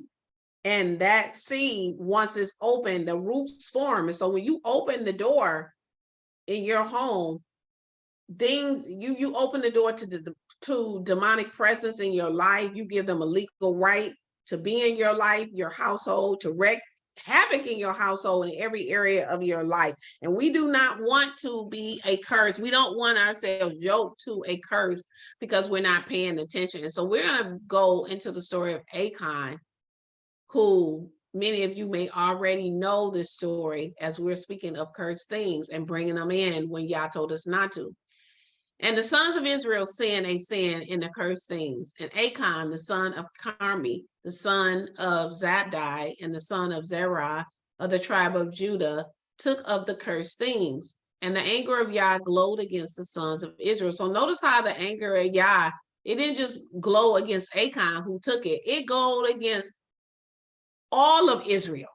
So as I stated, when you bring cursed things in your home, you give them legal right to not only wreak havoc on you, but your family and everybody that's in that household. So Israel as a nation, Yah was upset with about, and so they were getting ready to go to war, and Yah was going to be with them until Achan decided to take something, a curse, and bring it into the camp. And so we're going to find out what happened. So as they're going to the war, it says about 3,000 men of the people went up, and they fled before the men of A. And the men of A struck about 36 men of them and pursued them before the gate, and they struck them in the descent, and the people melted and became as water. And Joshua tore his clothing and fell on his face to the earth because of the ark of the Yah until the evening. And Joshua tore his clothing and fell on his face to the earth before the ark of Yah until the evening. And he and the elders, and they threw dust on their heads. So he is in much grief because he's not understanding what's happening. Why are you not with us? So they're throwing dust on their head. He's seeking the face of Yah. He's on the floor. He's prostrating himself. And Joshua said, Almighty Yah, why have you at all caused this people to cross over the Jordan to give us into the hands of the Amorites to destroy us? And oh, that we had been willing and that we had dwelt beyond the Jordan. Oh Yah, what shall I say? After Israel has turned its back before its enemies, and the Canaanites, and all the ones living in the land shall hear, and shall come around against us, and shall cut off our name out of the earth. And what shall you do for your great name? So now he's saying for your name's sake, they're going to be saying, yo, your God brought you out and brought you into the Jordan to be destroyed. So he's saying, and Yah said to Joshua, get up, get up. He said, get yourself up, get up off the ground. He said, why do you fall on your face this way? Israel has sinned, and they also have transgressed my covenant, which I commanded them. And they have also taken of the cursed things, and have also stolen, and also deceived, and also put it among their stuff. So there's a number of things that's going on. Joshua has no clue and does not know that someone in his household, someone in the camp has sinned. Yah makes it plain and clear. The reason why your men have fallen is because they have sinned.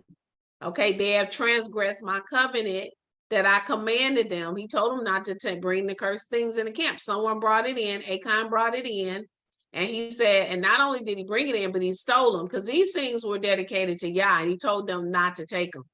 But Achan took them anyway. And then not only did he take them, but he stole them and deceived and then hid it in the earth. And the sons of Israel have not been able to stand. Look at this. The sons of Israel have not been able to stand before their enemies. They have turned the back before their enemies because they have become cursed. So again, look here what we're seeing, what we just learned in the ancient Hebrew lexicon of the Bible. Look at this here. It says that the sons of Israel have not been able to stand the foot before their enemies. Why? Because they have become cursed. How did they become cursed? Yah told them that you are not to bring a cursed thing in unless you become cursed like it.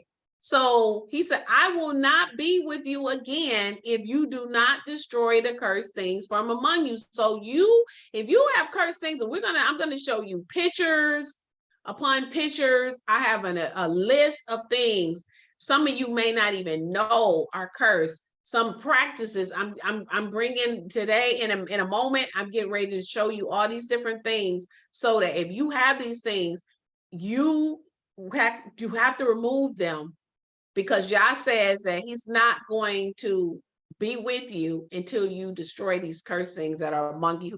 When you open that seed, remember what we learned: the seed opens, the roots form, and once it forms, now it has a system that has that support, but it's not the support that's coming from Yah. You become cursed like the thing that you bring in And that's why Yah is saying, let's look at this again. Do not bring a cursed thing in your house unless you be cursed like it.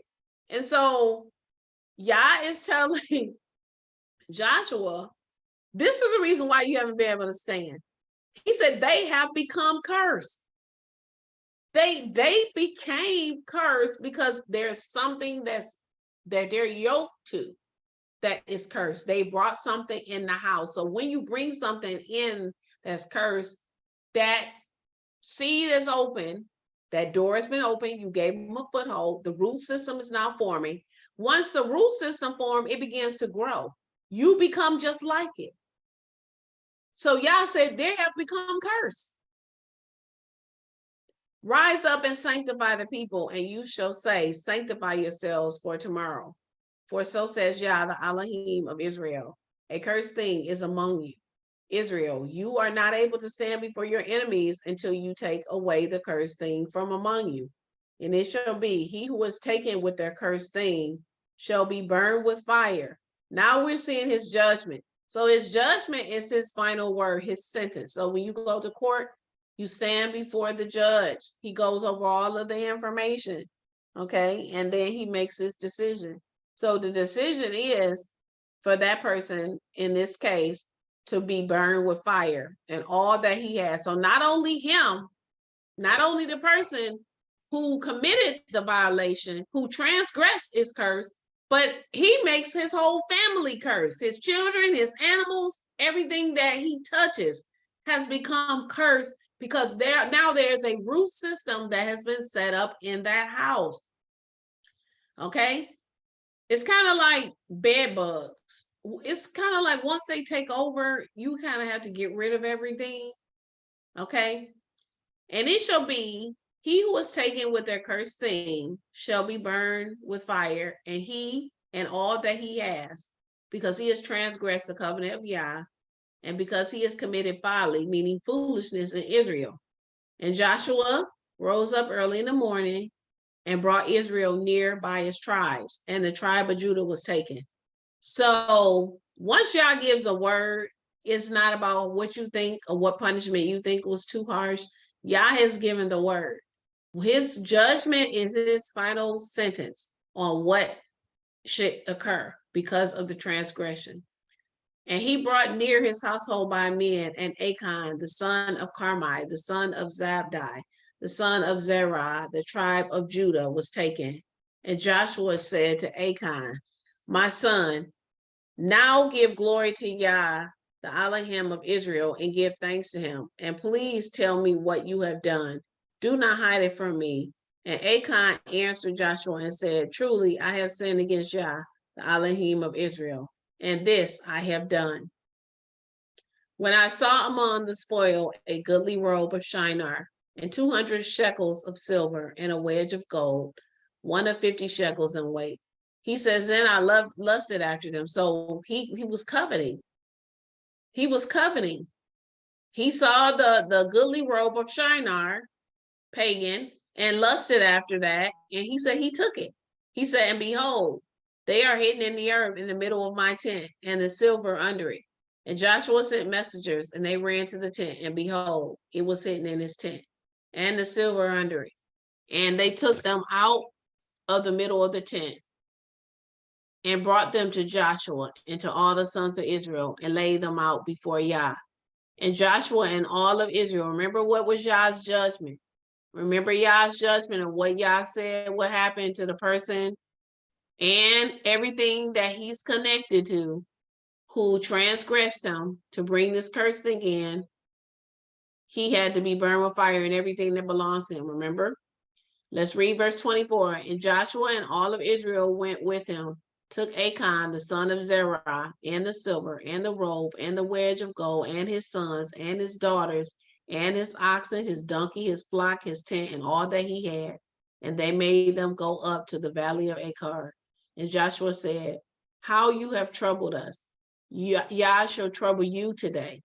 And all of Israel threw stones at him, and they burned them with fire, and they stoned them with stones.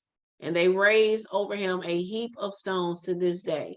And Yah turned back from the heat of his anger. And on account of the name of that place is the valley of Achor to this day. And so we see that Yah's anger turned away when they got rid of the cursed thing and everything that was cursed. So unfortunately, his family, his wives, his children, his animals, everything suffered because of the choices that he made. The earth is suffering. All of creation is suffering right now because of the choice that Adam and Eve made. So we're suffering. So the natural versus the spiritual. I read this last week, 1 Corinthians 15:46. It says, however, the spiritual was not first, but the natural, then the spiritual. So a lot of times the things that are happening in the natural, in the physical, these things are a picture of what's happening spiritually. Okay, your spiritual condition is a mirror of what is already taking place in the natural. Okay, and so I notice a lot of times when you have chaos and things that are going on, confusion and just things that are just going on in your physical life, it just seems like everything is falling. And sometimes things are falling apart because they're not really falling apart. Yah is trying to uproot things out of your life. So, and then sometimes it's a trial. But if a trial doesn't remain all the time, there once it rains and storms, eventually the rain stops. If you just got constant stuff and it's going from generation to generation to generation, there's some things that's going on physically that's affecting the spiritual and it's showing you your spiritual condition. And so we need to be really paying attention to how we're walking, the things that we're doing. Pay attention to your children. What's going on with your children? What's going on in your marriage? Pay attention to all of these things and pray and ask Yah, is this a trial that I'm going through, or is this a picture of what's going on with me spiritually? Ask, and during this 40-day expand challenge, ask Yah to open up your eyes and your heart to understand what's going on with you in the physical and how it is affecting you spiritually. And so what are some ways that we can allow the enemy to come into our life to kill, steal, and to destroy? What are some ways, what are some things that are cursed that we can bring into our home? I want to bring this story to your attention, and I'm only reading a few verses of the story of Rachel.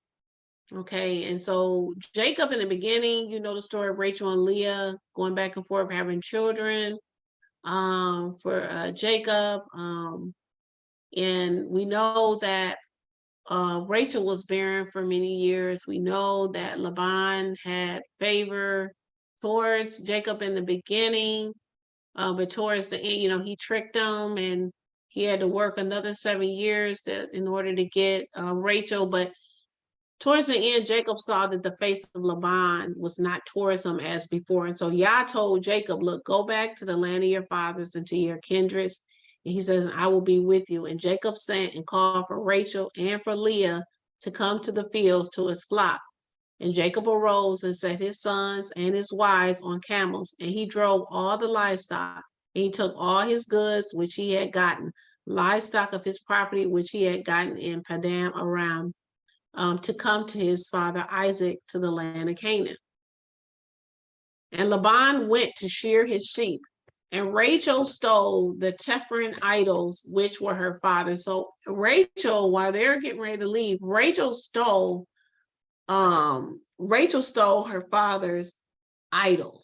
Okay, she stole the cursed things from her father Laban.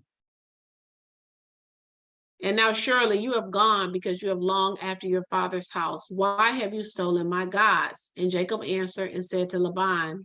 Now, when he's responding, Jacob's not responding to the fact that he stole the gods. He's asking him, why did you, in the verses that preceded, Laban is saying, you leaving and you running off. And I didn't even get a chance to kiss my daughters goodbye. You just leaving, you taking my things with you. And Jacob is telling them, look, y'all told me to just get up. He told me don't even speak to you for good or for evil. Just get up and just go, because he knew his face wasn't towards him. And so when Jacob is answering him, he's not answering as far as stealing his gods. He's responding to the fact is, why are you just getting up and leaving? Like if somebody just get up, somebody's been staying at your house for a guest and they just get up and take their family and they don't say anything. That's what he's answering. So Jacob answered and said to Laban, he said, because I was afraid. He said, for I said, lest by force you take your daughters from me. With whomever you find your gods, he shall not live. See for yourself what is with me and take it to you. So notice what Jacob is saying. Jacob is saying, look, I got up early because I was afraid you were going to not let me take my wives, Leah and Rachel. And basically because Yah told him not to talk to him.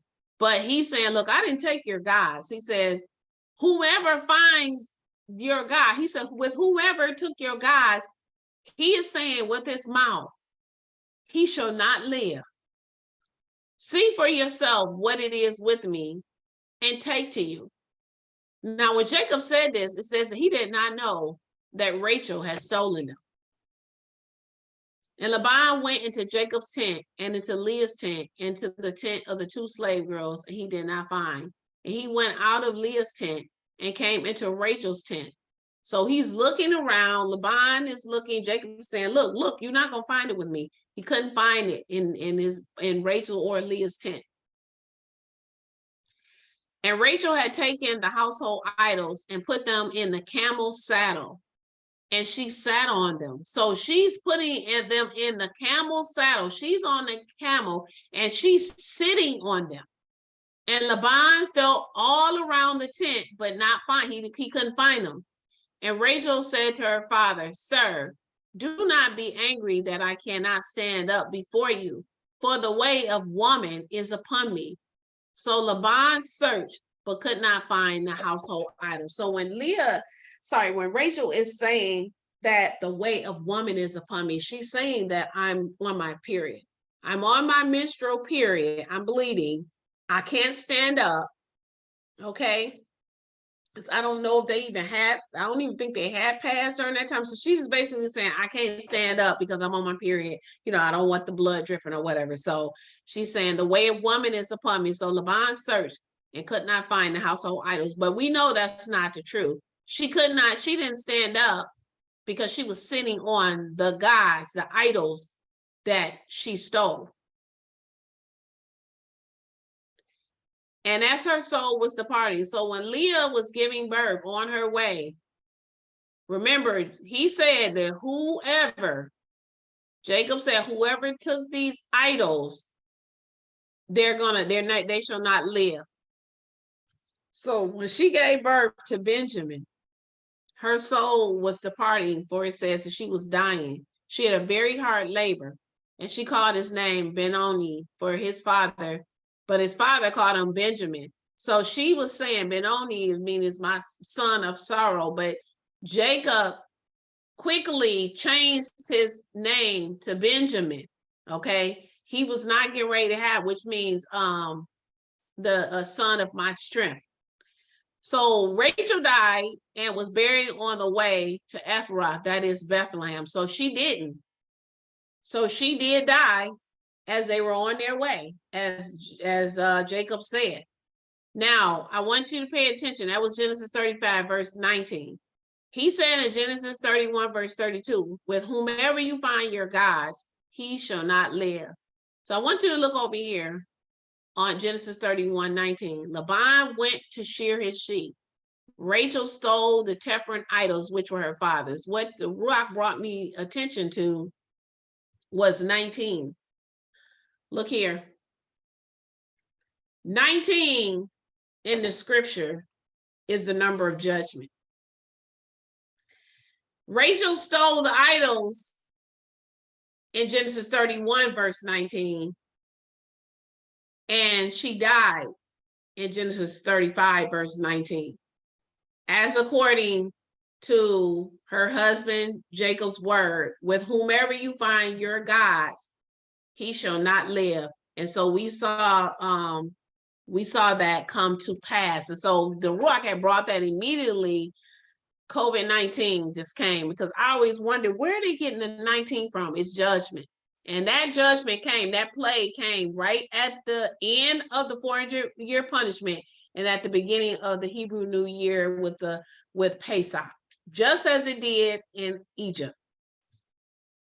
So I wanted to bring that to your attentions about her bringing something cursed in, and she became like it. She did not live. And so I want to read the first and the greatest command. Our first and greatest command is to love Yah with all our heart, soul, mind, and strength. We know that's the first and the greatest command of his 10 commands, or his 10 words. The first 4 teach us how to love Yah with all our heart, soul, and mind.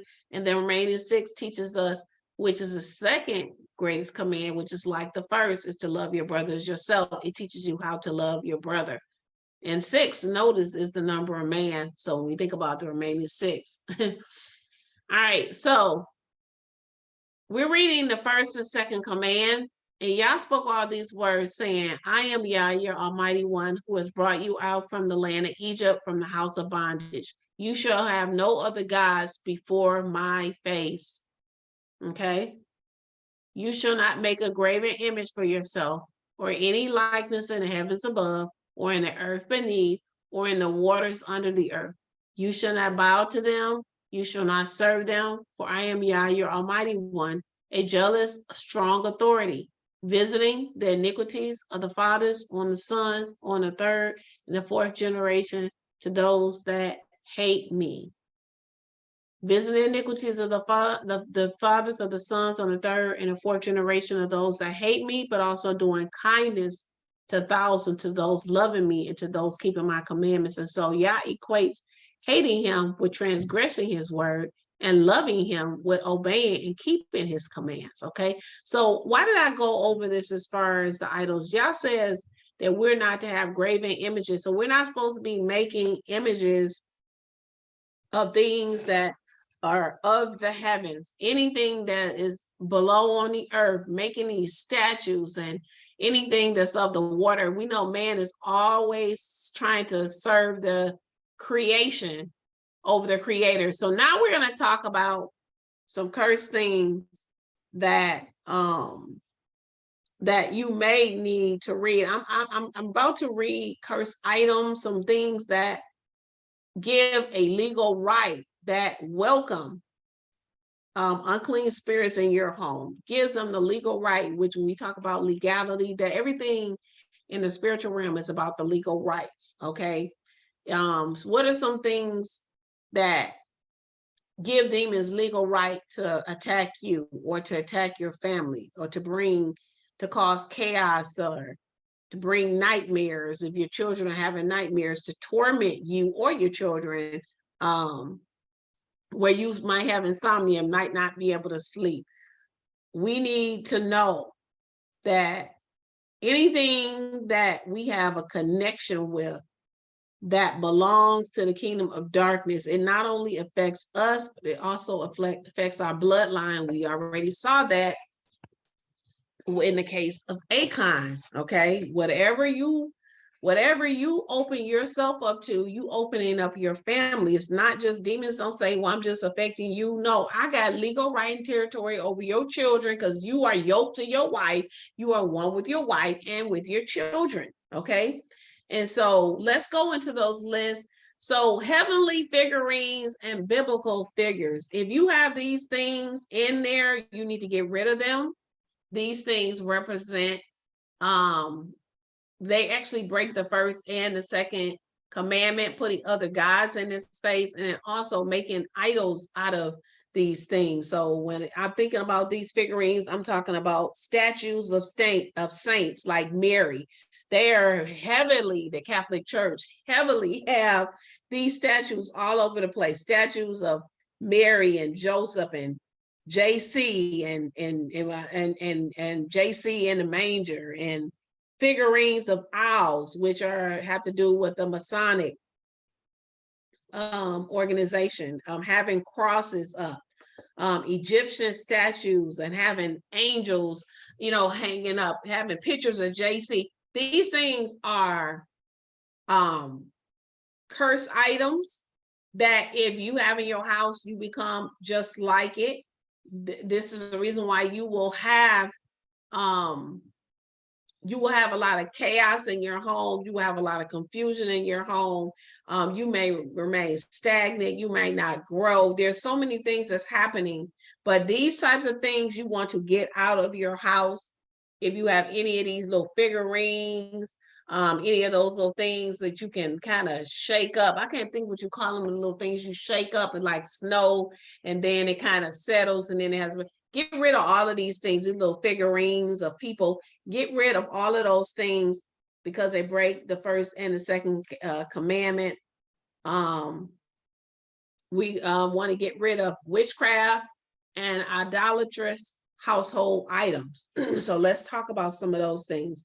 New age items. So many in this walk think that star, what they call the Star of David, with that Jewish star, satanic star, the Star of Rephaim.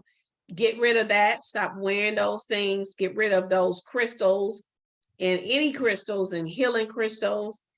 Get rid of any jewelry that has, like, where you're wearing the star, crosses, cross, if you're wearing it as a neck, if not only just having a cross in your home that's hanging up on the wall, but I'm talking about even if you're wearing it as a necklace. Any unks, and I will show you later what that looks like. If you have any astrology books where they have zodiac signs like Capricorn, Pisces, Taurus, all of that zodiac stuff, get rid of all of that stuff out of your home. Tarot cards, Ouija boards, that's what the psychics use. Numerology books, if you have any lottery books to play the numbers, get rid of that. If you're part of a Black Greek sorority or fraternity, you need to throw away all of that paraphernalia, everything, burn it. You also have to denounce yourself from those demonic organizations as well. Marijuana, if you're smoking it, it is drug sorcery. Get rid of that. It's a portal, an open portal for demons. Sage, they have people going around burning sage throughout your house. Talking about this, how you get the demons out. No, that's how you bring the demons in. So get rid of the sage, burning, and I'm not talking about sage, the spice that you cook with. I'm talking about burning sage throughout your house. If you have incense and burning those things, get rid of those things as well. Do not burn any incense in your house. And you're going to have to be careful with some candles too, because they have these healing candles. Get rid of those things too. Any sexual immorality items, any love books where they're fornicating, all those books that you used to read in the past with Fabio sitting on the cover with his shirt off. He up on top of a horse with his shirt off and muscles glistening. Get rid of your Fabio books. Yes, all of them. Those books, when you open it up, there's nothing but filth and trash in it. Get rid, and those things bring in the spirit of lust, the spirit of adultery and fornication. And this is how these spirits come in your home, by having these things in, having pornography tapes, magazines, penthouse magazines, sex toys, bringing in toys from their sex shop. People talking about, well, the bed is not defiled. Oh, you can defile your bed as a husband and wife. Do not bring in sex toys and use these things. You are defiling the bed when you do these things. When you're watching it, when you're watching love scenes on television, that's pornography. Okay, there was a time back in the 80s that you wouldn't even see, and even in the 90s, where you would not see. They would just close the door and you would just assume and just knew as a husband and wife that they shut the door what was happening. That's not the case now. Now they have you watching it. You're watching them literally get undressed, and because it doesn't say, it doesn't have a porn, it's not a porn, you thinking that it's not a pornographic tape that you bought. If you're watching television shows or movies and you get to that scene and they're having sex, they're fornicating in the movie, they're they're getting naked and undressed, and you're lusting over them. I notice a lot of Christian women, a lot of women in the faith saying they're in the faith, but then they're posting pictures on Facebook and Instagram of Denzel naked, or Lance Gross with no shirt on and body oil. That's still, you're still fornicating. If you look at another man or woman to lust in your heart, you have already committed adultery. You're already doing these things. So do you be careful of the things that you're posting on Facebook and posting on social media. So all of these things, when you get to that, you should be either going past it or not watching it at all. Don't watch love scenes and those things, and you have to be careful of those things that you're listening to with your ears. Yoga and Pilates exercise tapes. If you have any of those things, take them out. This is a demonic religion, and they're calling it exercise, but it is a religion where you are learning how to bow and to stretch to this God. And I'm going to show you some things and reveal some things y'all showed me.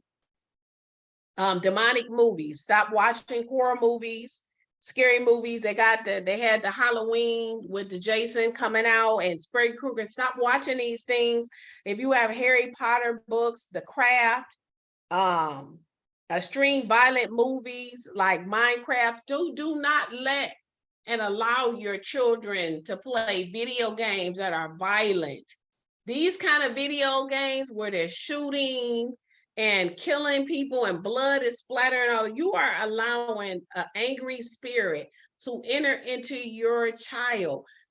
If your child is angry all the time, or if your child is depressed all the time, or if your child is afraid of things, where is that spirit coming from?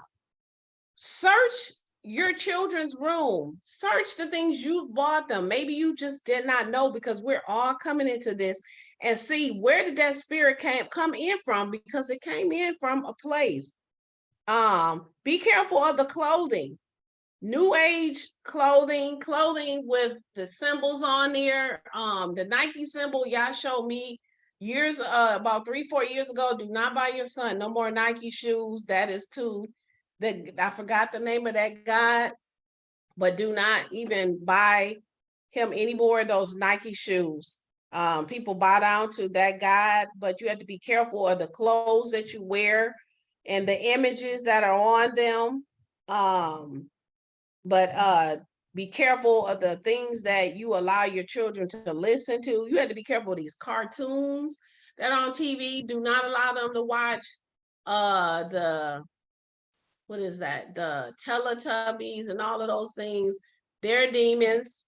That's why they got all of these things up on top of their head, or one-eye animals and stuff like that. SpongeBob. Don't allow your children to watch that. Your children should not even be watching Disney at all. Okay. So pagan signs, though, but those types of things, these are not a light thing.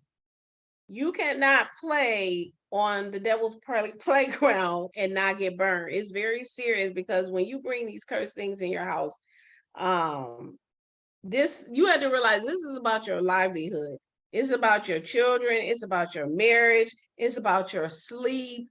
It's about all of these things. When you bring these cursed things in your home, you invite them in your life. And not only do you invite them in your life, but you invite them in the lives of your children. You literally, as we learn about the foot, you literally open the door and give them a legal right, legal access to your entire life, your family's life. You give them a right to your health. You give them a right to your job, to your finances, to your peace. That's why many of you may be getting attacked. It's so many different things that we don't realize that we open the door to, and we're all learning about these things.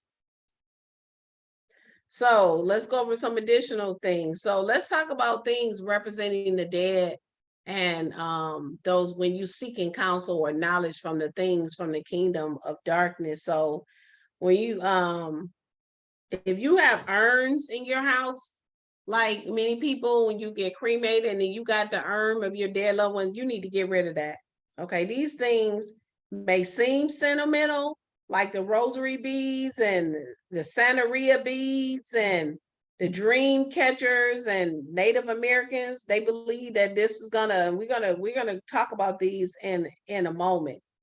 But vision boards, all of these things. If you got beads in your house, rosary beads that come from the Catholic Church, Santeria beads, vision boards. Demons love when Christians bring vision boards and crystals, like healing crystals in their home. They love when you bring them in, because when you bring these things in your home, they're like, aha, I got her. We got them now. We got her now. We didn't have a foot before, but we got one now. They cannot wait to get a foothold. That's why the Ephesians 4 tells us, do not give the devil a foothold, because when you do, you are giving them a literal physical territory to legally operate in your life, and not only in your life, but the lives of your children, your family, your finances, your health, because that seed has been opened. Once that seed, what do we learn, has been opened, now it's going to form the roots. You are attacked. They're going to say, we got you now. We're bosom buddies now. We partners now. So they love when Christians, have these vision board parties and bring in these healing crystals. These vision boards, y'all showed me that this is them manifesting it. I'm getting ready to put all the things that I want and the desire in my life, and I'm going to create this board, and I'm going to look at this board, and this is going to be a reminder of the things that I'm going to manifest. That's what you hear people always, I'm going to manifest it. That is none other than the we are God's mentality all over again. I can speak it into existence. I'm gonna look at it, and they take that scripture out of context and write the vision. He who doesn't have a vision, like they take scripture out. And this is why Satan is so crafty in the things that he does. And so I wanted to give you a visual picture of some things that I've been talking about. And so let me cut my pointer on, so just in case. So we're talking about the new age crystals here. Okay, these are the new age crystals. These are the healing crystals, and this has to do with the chakra. Be very careful. Do not bring any of these things. Don't bring no crystals and no stones setting up in your house. These are the rosary beads that the Catholic Church used to basically count prayers and repetition. This is pagan. This is idolatry. We're not to do these things. This is worship of the dead. Again, the goals. And these are your goals, not your goals, but your goals that you have. I'm going to manifest it. This is what I want, and I'm putting it on here, and I'm going to manifest, and it's going to come to pass. Like, you're not Yah. Okay, here is the dream catcher. Okay, and so the dream catchers, this comes from Native Americans. They believe that this web here, this web where you see my life, this web is going to catch spirits, evil spirits. But what's happening, this web is not catching evil spirits, is actually bringing and releasing the evil.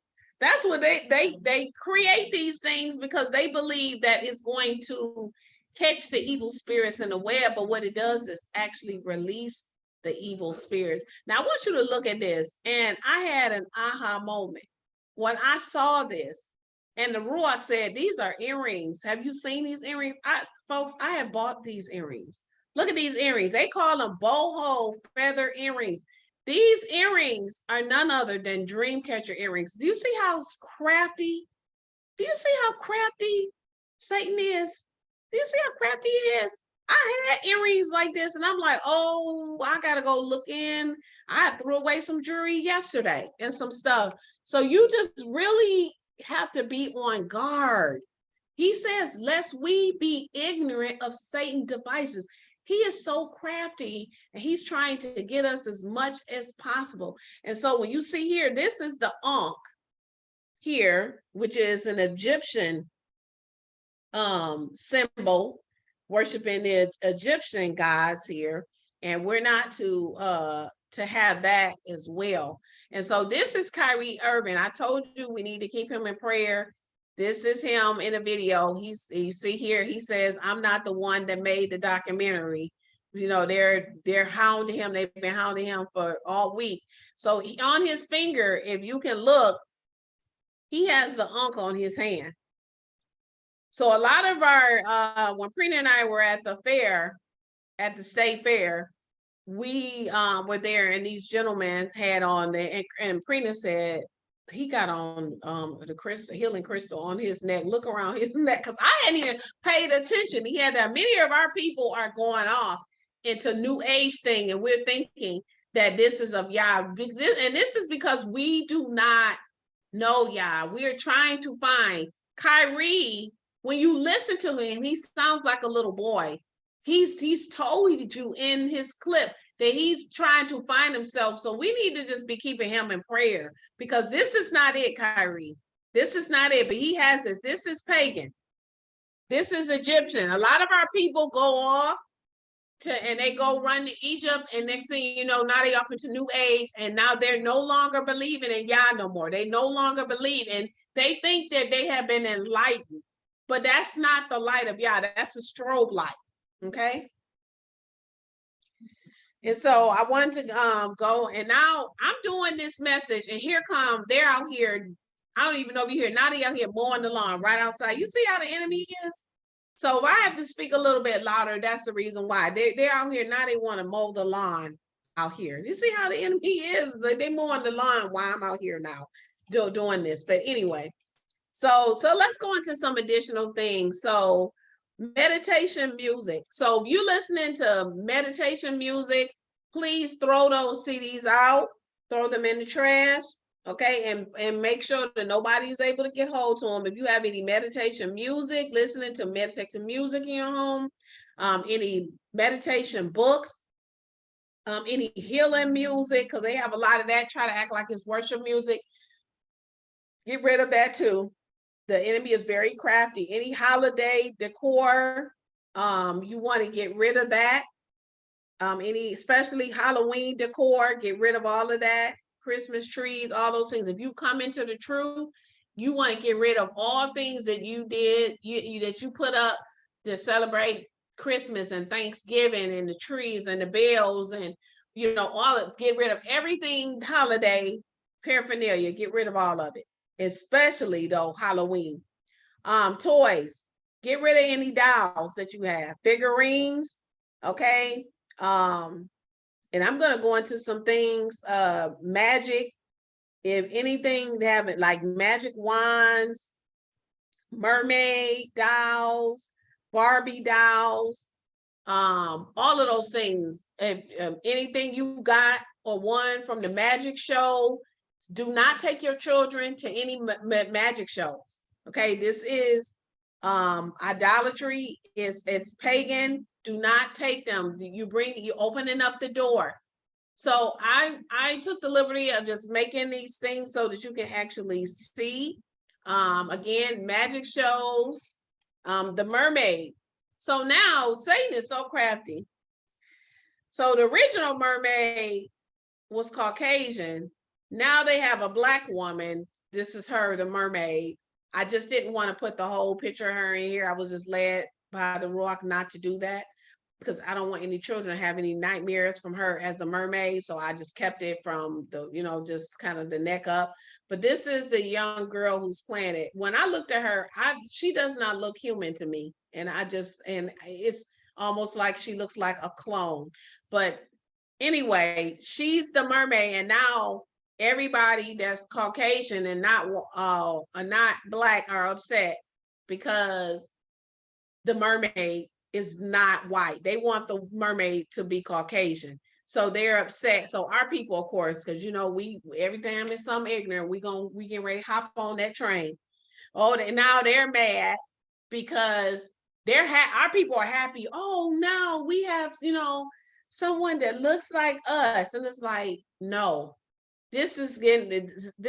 mermaids are demons. They're real. They live under the ocean. Prina can tell you when it's over, the story her daughter shared about someone who went over. I can't remember where it was, but Prina, at the end, you can kind of share it as far as the that story and how they saw them come out at night. But they are marine kingdom demons. These things are real. They will come to your children while they're sleeping, and I know this for a fact. So you do not want to have any mermaids movies, mermaid dolls, figures in your house. No dolls. Dolls are idols, and that's what the RUACH revealed to me. Dolls are idols. That's why it's called a doll, because it's an idol, an idol. Dolls, and then you dressing like the dolls is idolatry. Okay, do you see how she's dressed like the doll? This is idolatry. It is very well that there is a spirit that is operating in your child. Do not allow your children to dress like the dolls. Okay, this is how Satan gets children to worship him, is through these dolls, through these toys. Now they got the Wakanda doll. Okay, and they're going around saying Wakanda forever instead of saying that we'll be in your kingdom forever, Yah forever. No, it's this forever. So this is another, a way to be an idolater. Everybody's caught up and do not go and see that Wakanda movie. I went to see the first one because I didn't know better. I didn't know about the idolatrous things that was in it. I repented afterwards, and I came out.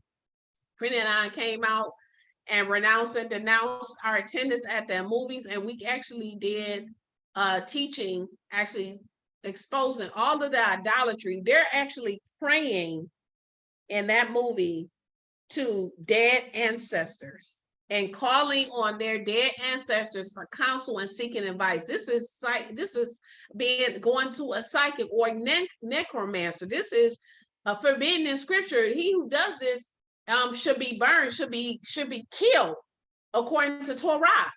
Y'all showed me a while ago that Elmo, and he had me years ago when my son was younger to get rid of the Elmo, because Elmo, you know how we say Elohim, El meaning God, Mo. This is the god Molech in the scriptures. That's why he's called Elmo. That's why he is red, okay, and hairy. Does that sound like Esau? Okay, so get rid of these things. So let's talk about behaviors and some things, some activities that we can participate in that can open the door, give the enemy a foothold into your life. Yoga. Y'all showed me, I was going to work out just before the pandemic. I was turning into a gym rat. Literally, I was at the gym 6 days out of the week, 1 hour to 2 hours at the gym working out. I wasn't doing, and let me see here, I'm putting mine. I wasn't doing this pose right here because I knew this was demonic. I already knew this with them putting that 6 up with their finger, and I already knew this. But these were stretches that I was doing. Wasn't doing this one, but these were the stretches. I did not know until I prepared, and y'all showed me that when you was doing, I was taking an ab class, an ab routine class, trying to get my belly flat and everything. And I did not know, how they have you stretch, warm up your muscles, and then you have to do the calm down routine, at the end. Now I'm not gonna be doing no more of that. I'm just doing my exercises and that's it. And I was led towards the end to leave just before I stopped going because of the pandemic and they shut everything down. I was led to leave those. When it's time to stretch, just get up and go. Don't stay. And everybody will be looking at me funny because I'm not staying. But these things, these poses, and they call this pose here the childlike pose. All of these poses here, and then here, this stretching up. I did this. I have exercised, and I didn't even know that these things right here are ways for you to, and I have a tape that I actually a program I was using that, but I have the digital one I'm going to have to get that off my laptop as I'm speaking about it right now. But y'all show me, these are yoga poses. These are yoga and Pilates stretches. So if you have yoga and Pilates videotapes, or if you've done it, and any of these exercise poses, and I was led to show these, these are ways that demons contort. You see this? These are ways that demons contort their bodies and all of these things. Do not do any of these things, okay?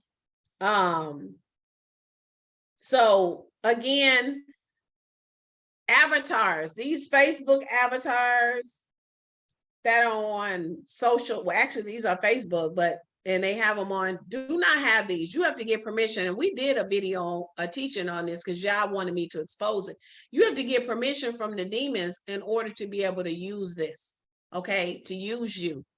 Do not take part in these games. Do not, as y'all said, do not play any of these games that they have on Facebook. This here, this is called the OMG app. They have these things that are on here. And this is how,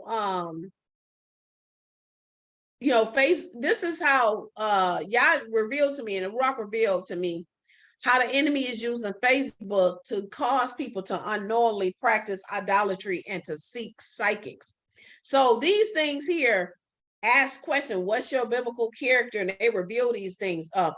Who will you marry in the future? All of these kind of things. What big surprise will your life throw at you next month? And then you click the link, and then it'll tell you, oh, you're gonna be married. And then people be sharing these things.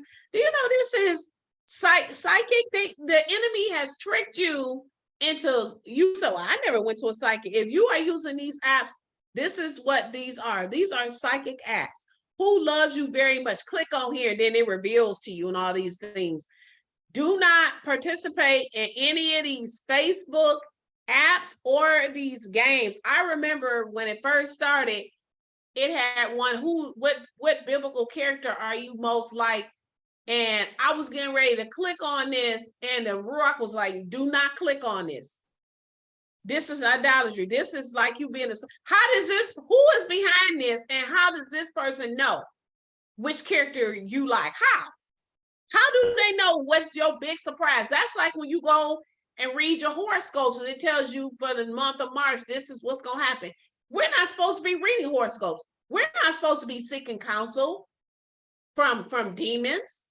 Can they tell you things? Oh, yes, they can, because they've been around for centuries. They saw you when you was in your mother's womb. They know everything about you. They can tell you, oh, your grandma, she used to hold you on her lap when you were 12, and she gave you a blue dress. And yeah, oh, yes, they knew. Oh, he really no. They're getting their information from demons. Okay, they don't know anything. They're getting their information from demons. We're not supposed to be seeking counsel from witches, from psychics, because those people are witches. Okay, they're witches. What's her name? Alonzo Van Zant, witchcraft. Oprah, witchcraft. Stay away from these types of things. Astrology, numerology, lottery, playing the lottery, and what this number play for, and seeking counsel, psychic, tarot card readers, all of these things. Stay away from these things. The enemy is trying to trick you. That's why I say he's deceived the whole world. Getting tattoos.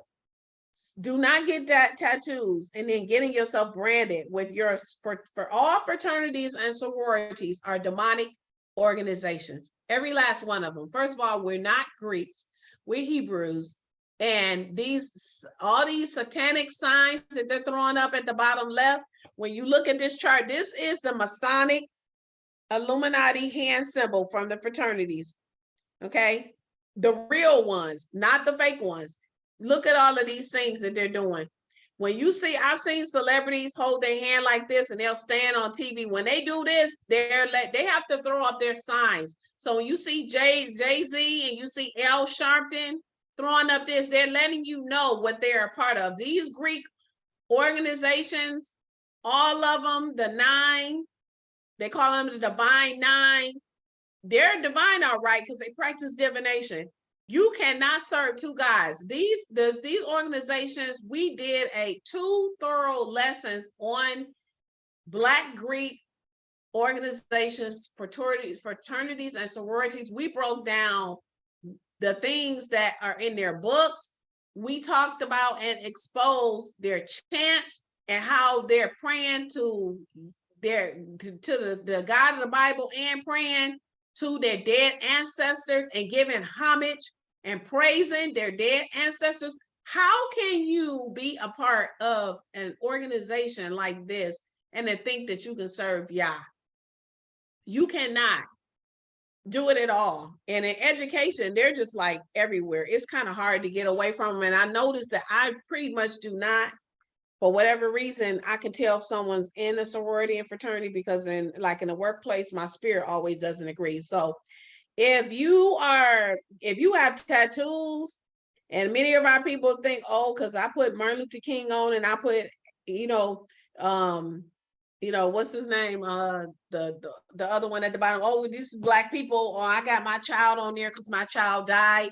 That's an abomination to Yah. Do not destroy your skin, putting these tattoos on them and branding yourself. When you're branding yourself, you're marking yourself.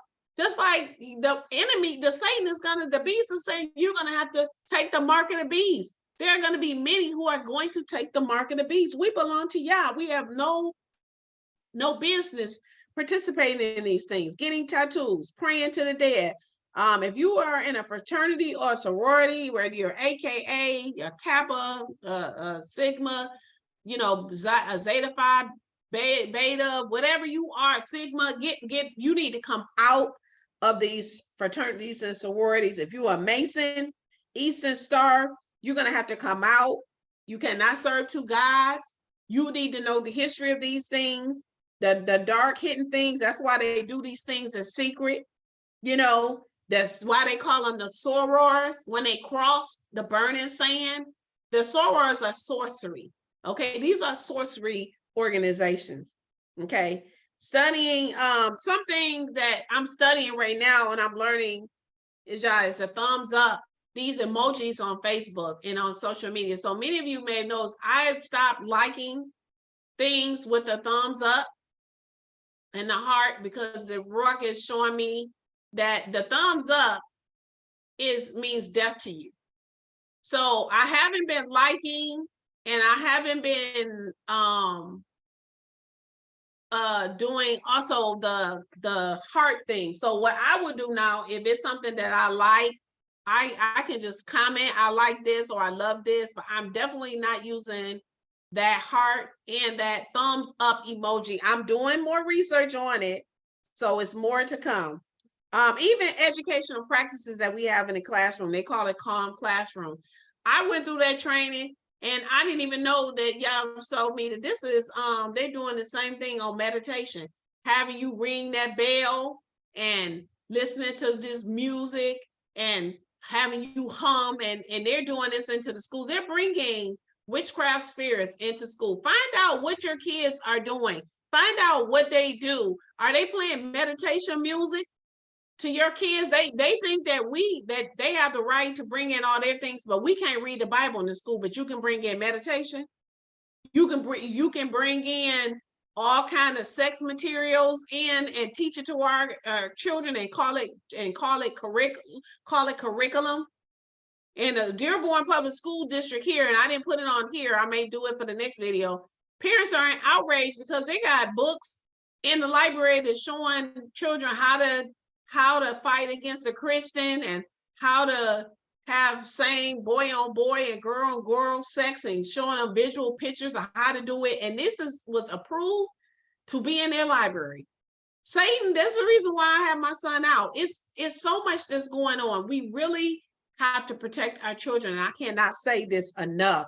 We are their only protection that they have, and you have to be the bad cop, because this is about their life. These demons are trying their best to get a foothold in. When the demon leaves out, it says in the scripture, and it roams the earth, it's trying to find another home, and if it can't, it's going to try to go back to where it was before. But it says if it goes back, the condition of that man is worse than it was the first time. Now he's bringing 7 more demons. So now he's like, you still open. Okay, we can still go and set up shop in here. There ain't no RUACH in here. Let's go back.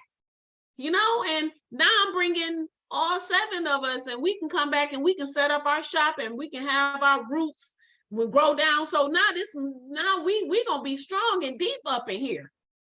So, but throwing up all these demonic signs that these sororities and celebrities do, the Pledge of Allegiance, make sure your children are not participating in that. You're gonna have to ask your teachers when it come around these holidays. And I tell my son, you are not to participate in anything having to do with anything around these holidays. I've already given him the run. It was something recently, and I can't remember right now. I'm having a brain freeze, but he told him, oh, I think it was something for Halloween or something they were supposed to be reading. They have these kids reading Harry Potter, which is witchcraft. You have to say, because I've known people who read that when they were younger, they wasn't listening, and now they suffer from anxiety. They can't really sleep well. Why do you think that is? You have opened a door. And once you do, they're going to set up shop. So make sure you know what your kids are doing on the breaks. Because I've seen teachers, as me being a district literacy coach, going in, and I'm going in to observe a teacher, and I come in on the break. They're having a break, and they in there listening to meditation music. Have you gotten permission from these children's parents to listen to that? You don't know if their family agree. They're just doing anything in this school. So you have to be aware as a parent. Okay, when you have breaks, quiet time, are they listening to music? If so, what kind of music are they listening to? I mean, because these are open door, and then you wondering what's going on with your child at home, and you might not even know what's going on in school, what they're being exposed. The teacher is opening the door. Your eyes and your ears and your heart are gateways for the enemy to get in, and you do not want him to get a foot, because a foot means to stand. It means to yoke. You become cursed like the cursed thing, and now they have legal right to enter into your homes, to your family. Everything that was cursed, remember, Yah said everything was burned with it. Everything that you belong to and is tied to you becomes cursed. So something I want to talk about, and probably something you might have thought about, is the things that you say. You can actually speak curses too. Be careful how you talk to your children, husbands, how you talk to your wives, how you talk to and just how do you talk to each other in general? Saying things like, I'm dead. Like I've heard people say that when they're laughing, and then they say, oh, I'm dead. Or when you say, oh, I'm so sick and I'm tired, and you wonder why you're so sick, and wondering why you're so tired. You don't have any any energy. Calling your children names, calling them stupid and dumb and lazy and saying they're bad. Do not call your children these names. Stop calling them kids, because kids are not children. Kids are goats, and we know the nature of a goat. Okay, don't curse the ground that your children walk on. Pray Psalms 1:1 over them. Say, you are planted like a tree by the rivers of water that gives its fruit in its season, and your leaves will not wither, and all you do will prosper. Speak prayers over your children. Tell them how beautiful they are. Tell them how awesome they are. Tell them how smart they are. Encourage your children and speak life in your children. It tells us in Proverbs 18:20 that death and life are in the tongue. Okay, so you want to make sure you're making a conscious effort to not speak curses over your life and over the life of your children or the life of your family. Begin to decree, I am blessed in the city. I am blessed in the field. Yah has made me the head and not the tail. Speak life and not death. Stop saying, I'll never find a man, or then you won't, because you've already spoken the word. Death and life, we just learned in Proverbs 18, are in the tongue. When you read Proverbs 12:18, it says the tongue of the wise is health. Okay, the tongue of the wise is health. A wholesome tongue, it tells you in Proverbs 15:4, is a tree of life, but perverseness is a breach in the spirit. A wholesome tongue is a tree of life. So you want to make sure that you're speaking wholesome speech in your home, that you're not using profanity and cursing your children or cursing your children out or calling them names or that they're, and even if you cursing around each other, husband and wife, just because you're an adult, if we are children of Yah, we should be putting away a perverse tongue, a perverse mouth. We should not be still using profanity like many in Hebrews, they cursing and posting scripture on social media. How are you using profanity, profane language, profane speech that doesn't edify and glorify Yah and putting up scriptures at the same time? Learn to watch your mouth. That shows if you have really become mature in this walk. And so that's why the good news, and then, let me read one more. Proverbs 16:24 says that pleasant words are as a honeycomb, sweet to the soul and health to the bone. Pleasant words are as a honeycomb, sweet to the soul and health to the bone. So pleasant words, that's why the good news feel good. It makes you happy. When you hear good news, why do you get happy? When someone tells you something that builds you up, you look so beautiful today. I really love this about you. When someone edifies you and affirms you, these words are pleasant. It tells you in Proverbs 16:24 that pleasant words are as a honeycomb. They're sweet to your soul and they're health to the bones. Have you ever heard some good news and you wasn't feeling well and all of a sudden you feel better? And then vice versa. Have you ever, you was feeling fine until you heard some bad news and now you feel sick to your stomach? That is Proverbs 16:24. It is true. The tongue of the wise is health, Proverbs 12:18. So we want to be very careful of the things that we speak out of our mouth that can be curses. And so the final list, because we're almost done now, that, is not exhaustive. There may be more. If there are more, hey, feel free to put them in the comment or to, section and so that people will know. But stuffed animals, be careful of the gifts that people give you, okay? Beware of the gifts that you get from people and beware of who you eat from. You got to beware of you eat from. Because if I know you went literally and intentionally in witchcraft, I'm not eating your food. I'm not, Daniel refused to eat the king's food, okay? And so there are some gifts that may be sentimental to you. There may be some gifts that you are cherishing, something that maybe someone gave to you, but maybe there is a demonic soul tied to it, okay? But have you ever had someone, maybe you were dating a long time ago and you have a soul tie to them and you're wondering why you can't stop thinking about them, why you can't move on? You holding on to something they gave you years ago. Get rid of it. Get rid of it. Be very careful of the gifts, the beads, the Mardi Gras beads. Okay, that is a demonic festival. Get rid of it. Don't put it on. Don't wear it as a necklace. Don't put on the mask. If somebody say, oh, I went to New Orleans, I went to the Mardi Gras, and they bring you, I'm bringing you back a t-shirt, I'm bringing you back a figurine, throw it in the trash. Throw it away. Stuffed animals, get rid of the stuffed animals, okay? Get rid of these things, harbor spirits, unicorns.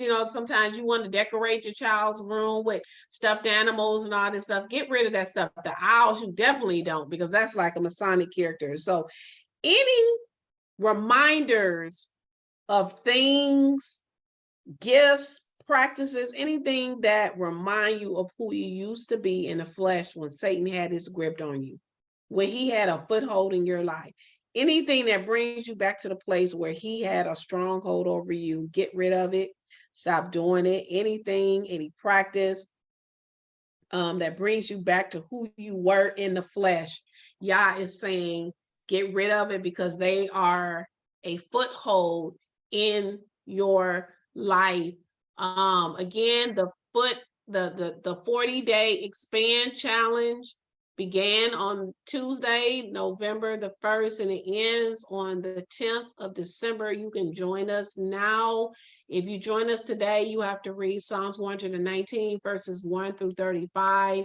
And then after that, we're going to read 7 verses after that. And so today is verses 28 through 35. And so sis, you can come on in. Can you hear me? Hallelujah. Yes. Praise be to Yah. Yes, this was definitely an eye-opening message, especially with this 40-day challenge. I think this is perfect with it because it helps you to focus and just concentrate on all the things in your life that could be hindering a hindrance from you from expanding. Yes. So I really enjoyed this lesson and just some eye openers about some of the things that dolls and stuff, just different things that you brought forth. American Idol, if you watching that, stop watching that too. American Idol, that show, y'all convicted me years ago about that. Yes. And just piggybacking off of what you told me to share, my daughter was telling me that her friend went, I don't remember what island or where she went. I will have to talk to her and then I would share it next show if she remembers. But she said they were out on the beach, and during a certain time during the day, they were out upon the rocks. It was at nighttime, right? Yeah, it was at nighttime. Yeah, and she couldn't believe it. She couldn't believe herself. What she was seeing. And so she said they were on the rocks. Yeah, they would come out upon the rocks, in the waters. And I know it had to be an island. Yeah. It was an island somewhere, but I don't know where. Didn't you say something about they were told to leave or something? Yeah, I believe, yes. I believe they were told to leave, I forgot the whole, thing. I don't remember everything, so I don't want to just misspeak. Right. But I'm gonna speak back to my daughter because she has a good recollection of a lot of stuff. Right. But and then I would share. But yes, the mermaids are real. So people may think they are fairy tale, but they are real. Kingdom of Dark, that marine kingdom, and what y'all show me, and those damaged jeans, how the jeans with the holes and the rip and all those things are represent the kingdom of the marine kingdom, to represent the kingdom of darkness. Stop wearing those. If you have any of those, any rip slits jeans, and like the rip with the slits, and they make them fashion, throw those things in the trash because they represent damage. They represent corruption, something that is defiled. Yah says in no spot, no blemish, no rip, no tear, no nothing on it.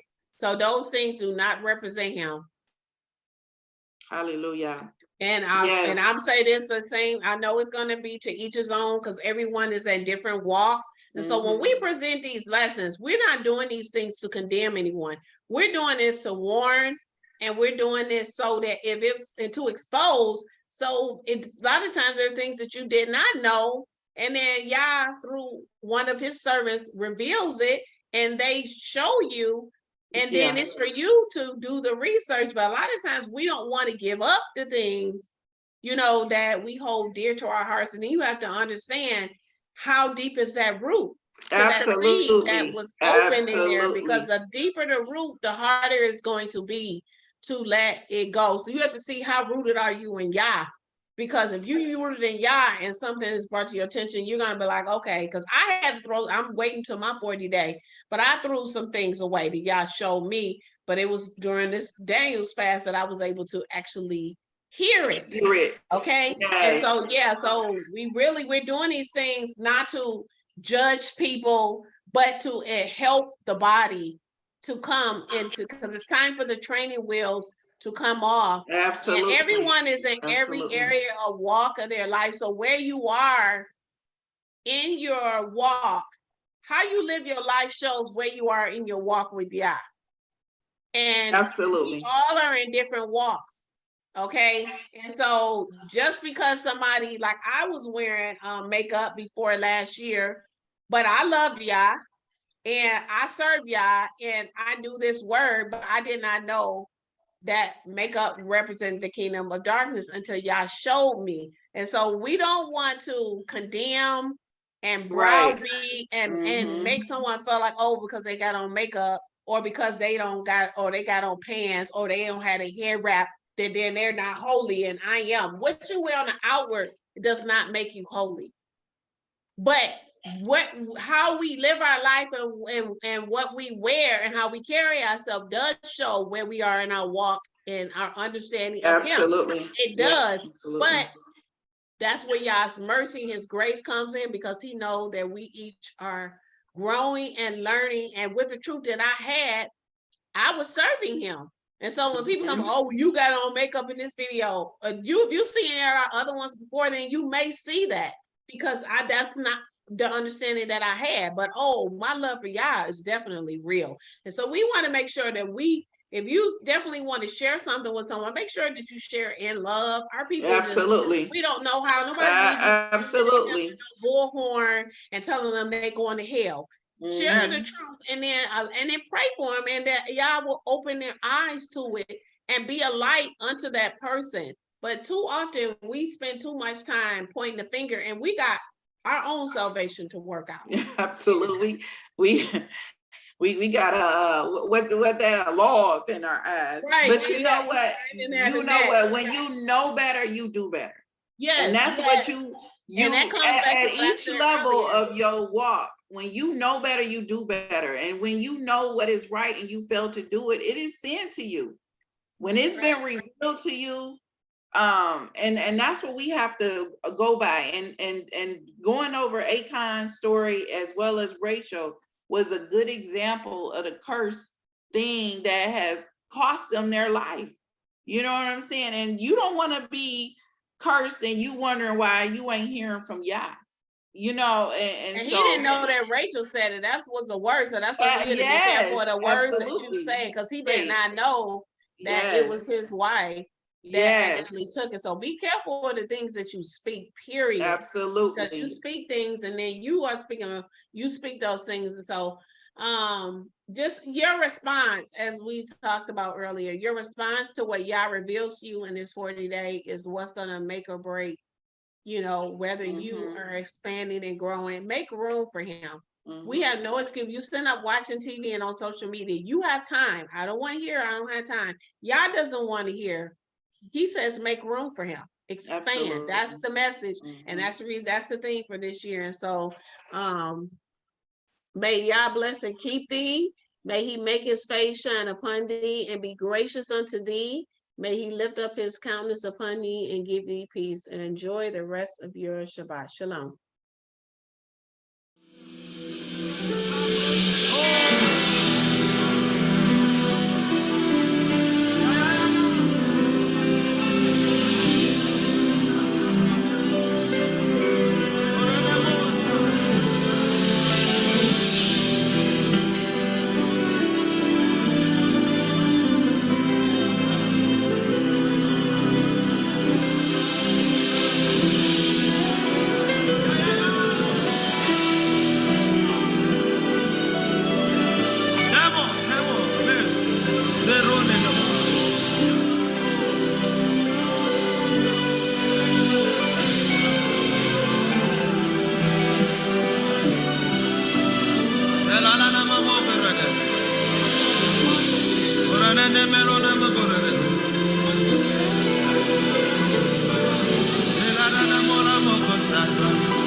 Oh,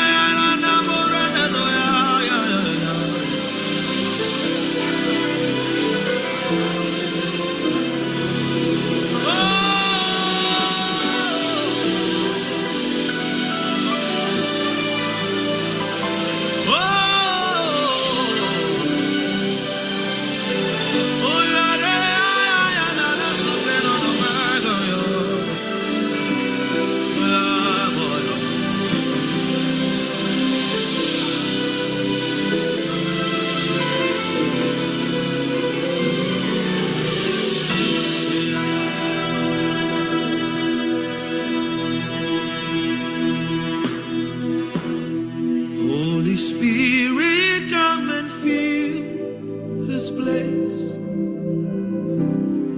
Make your home in our open hearts. Come with fire, come with power. Reveal yourself. Reveal the Father's glory. Holy Spirit, come and fill this place.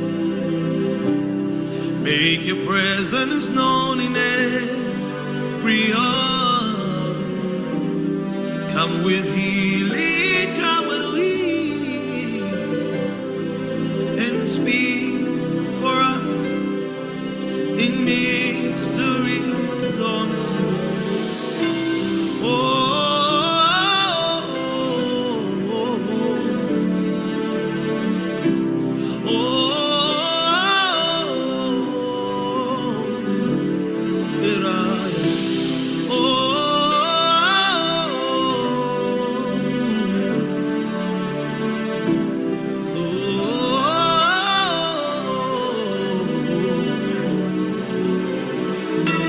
Holy Spirit, come and fill this place. Make your presence known in every heart. Come with fire, come with power. Reveal yourself, reveal the Father's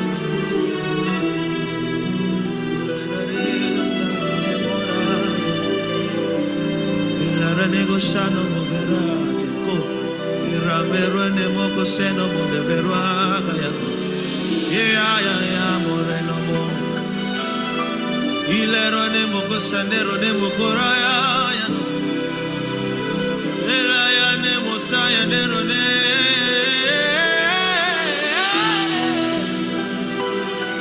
ya ne gonde corazón.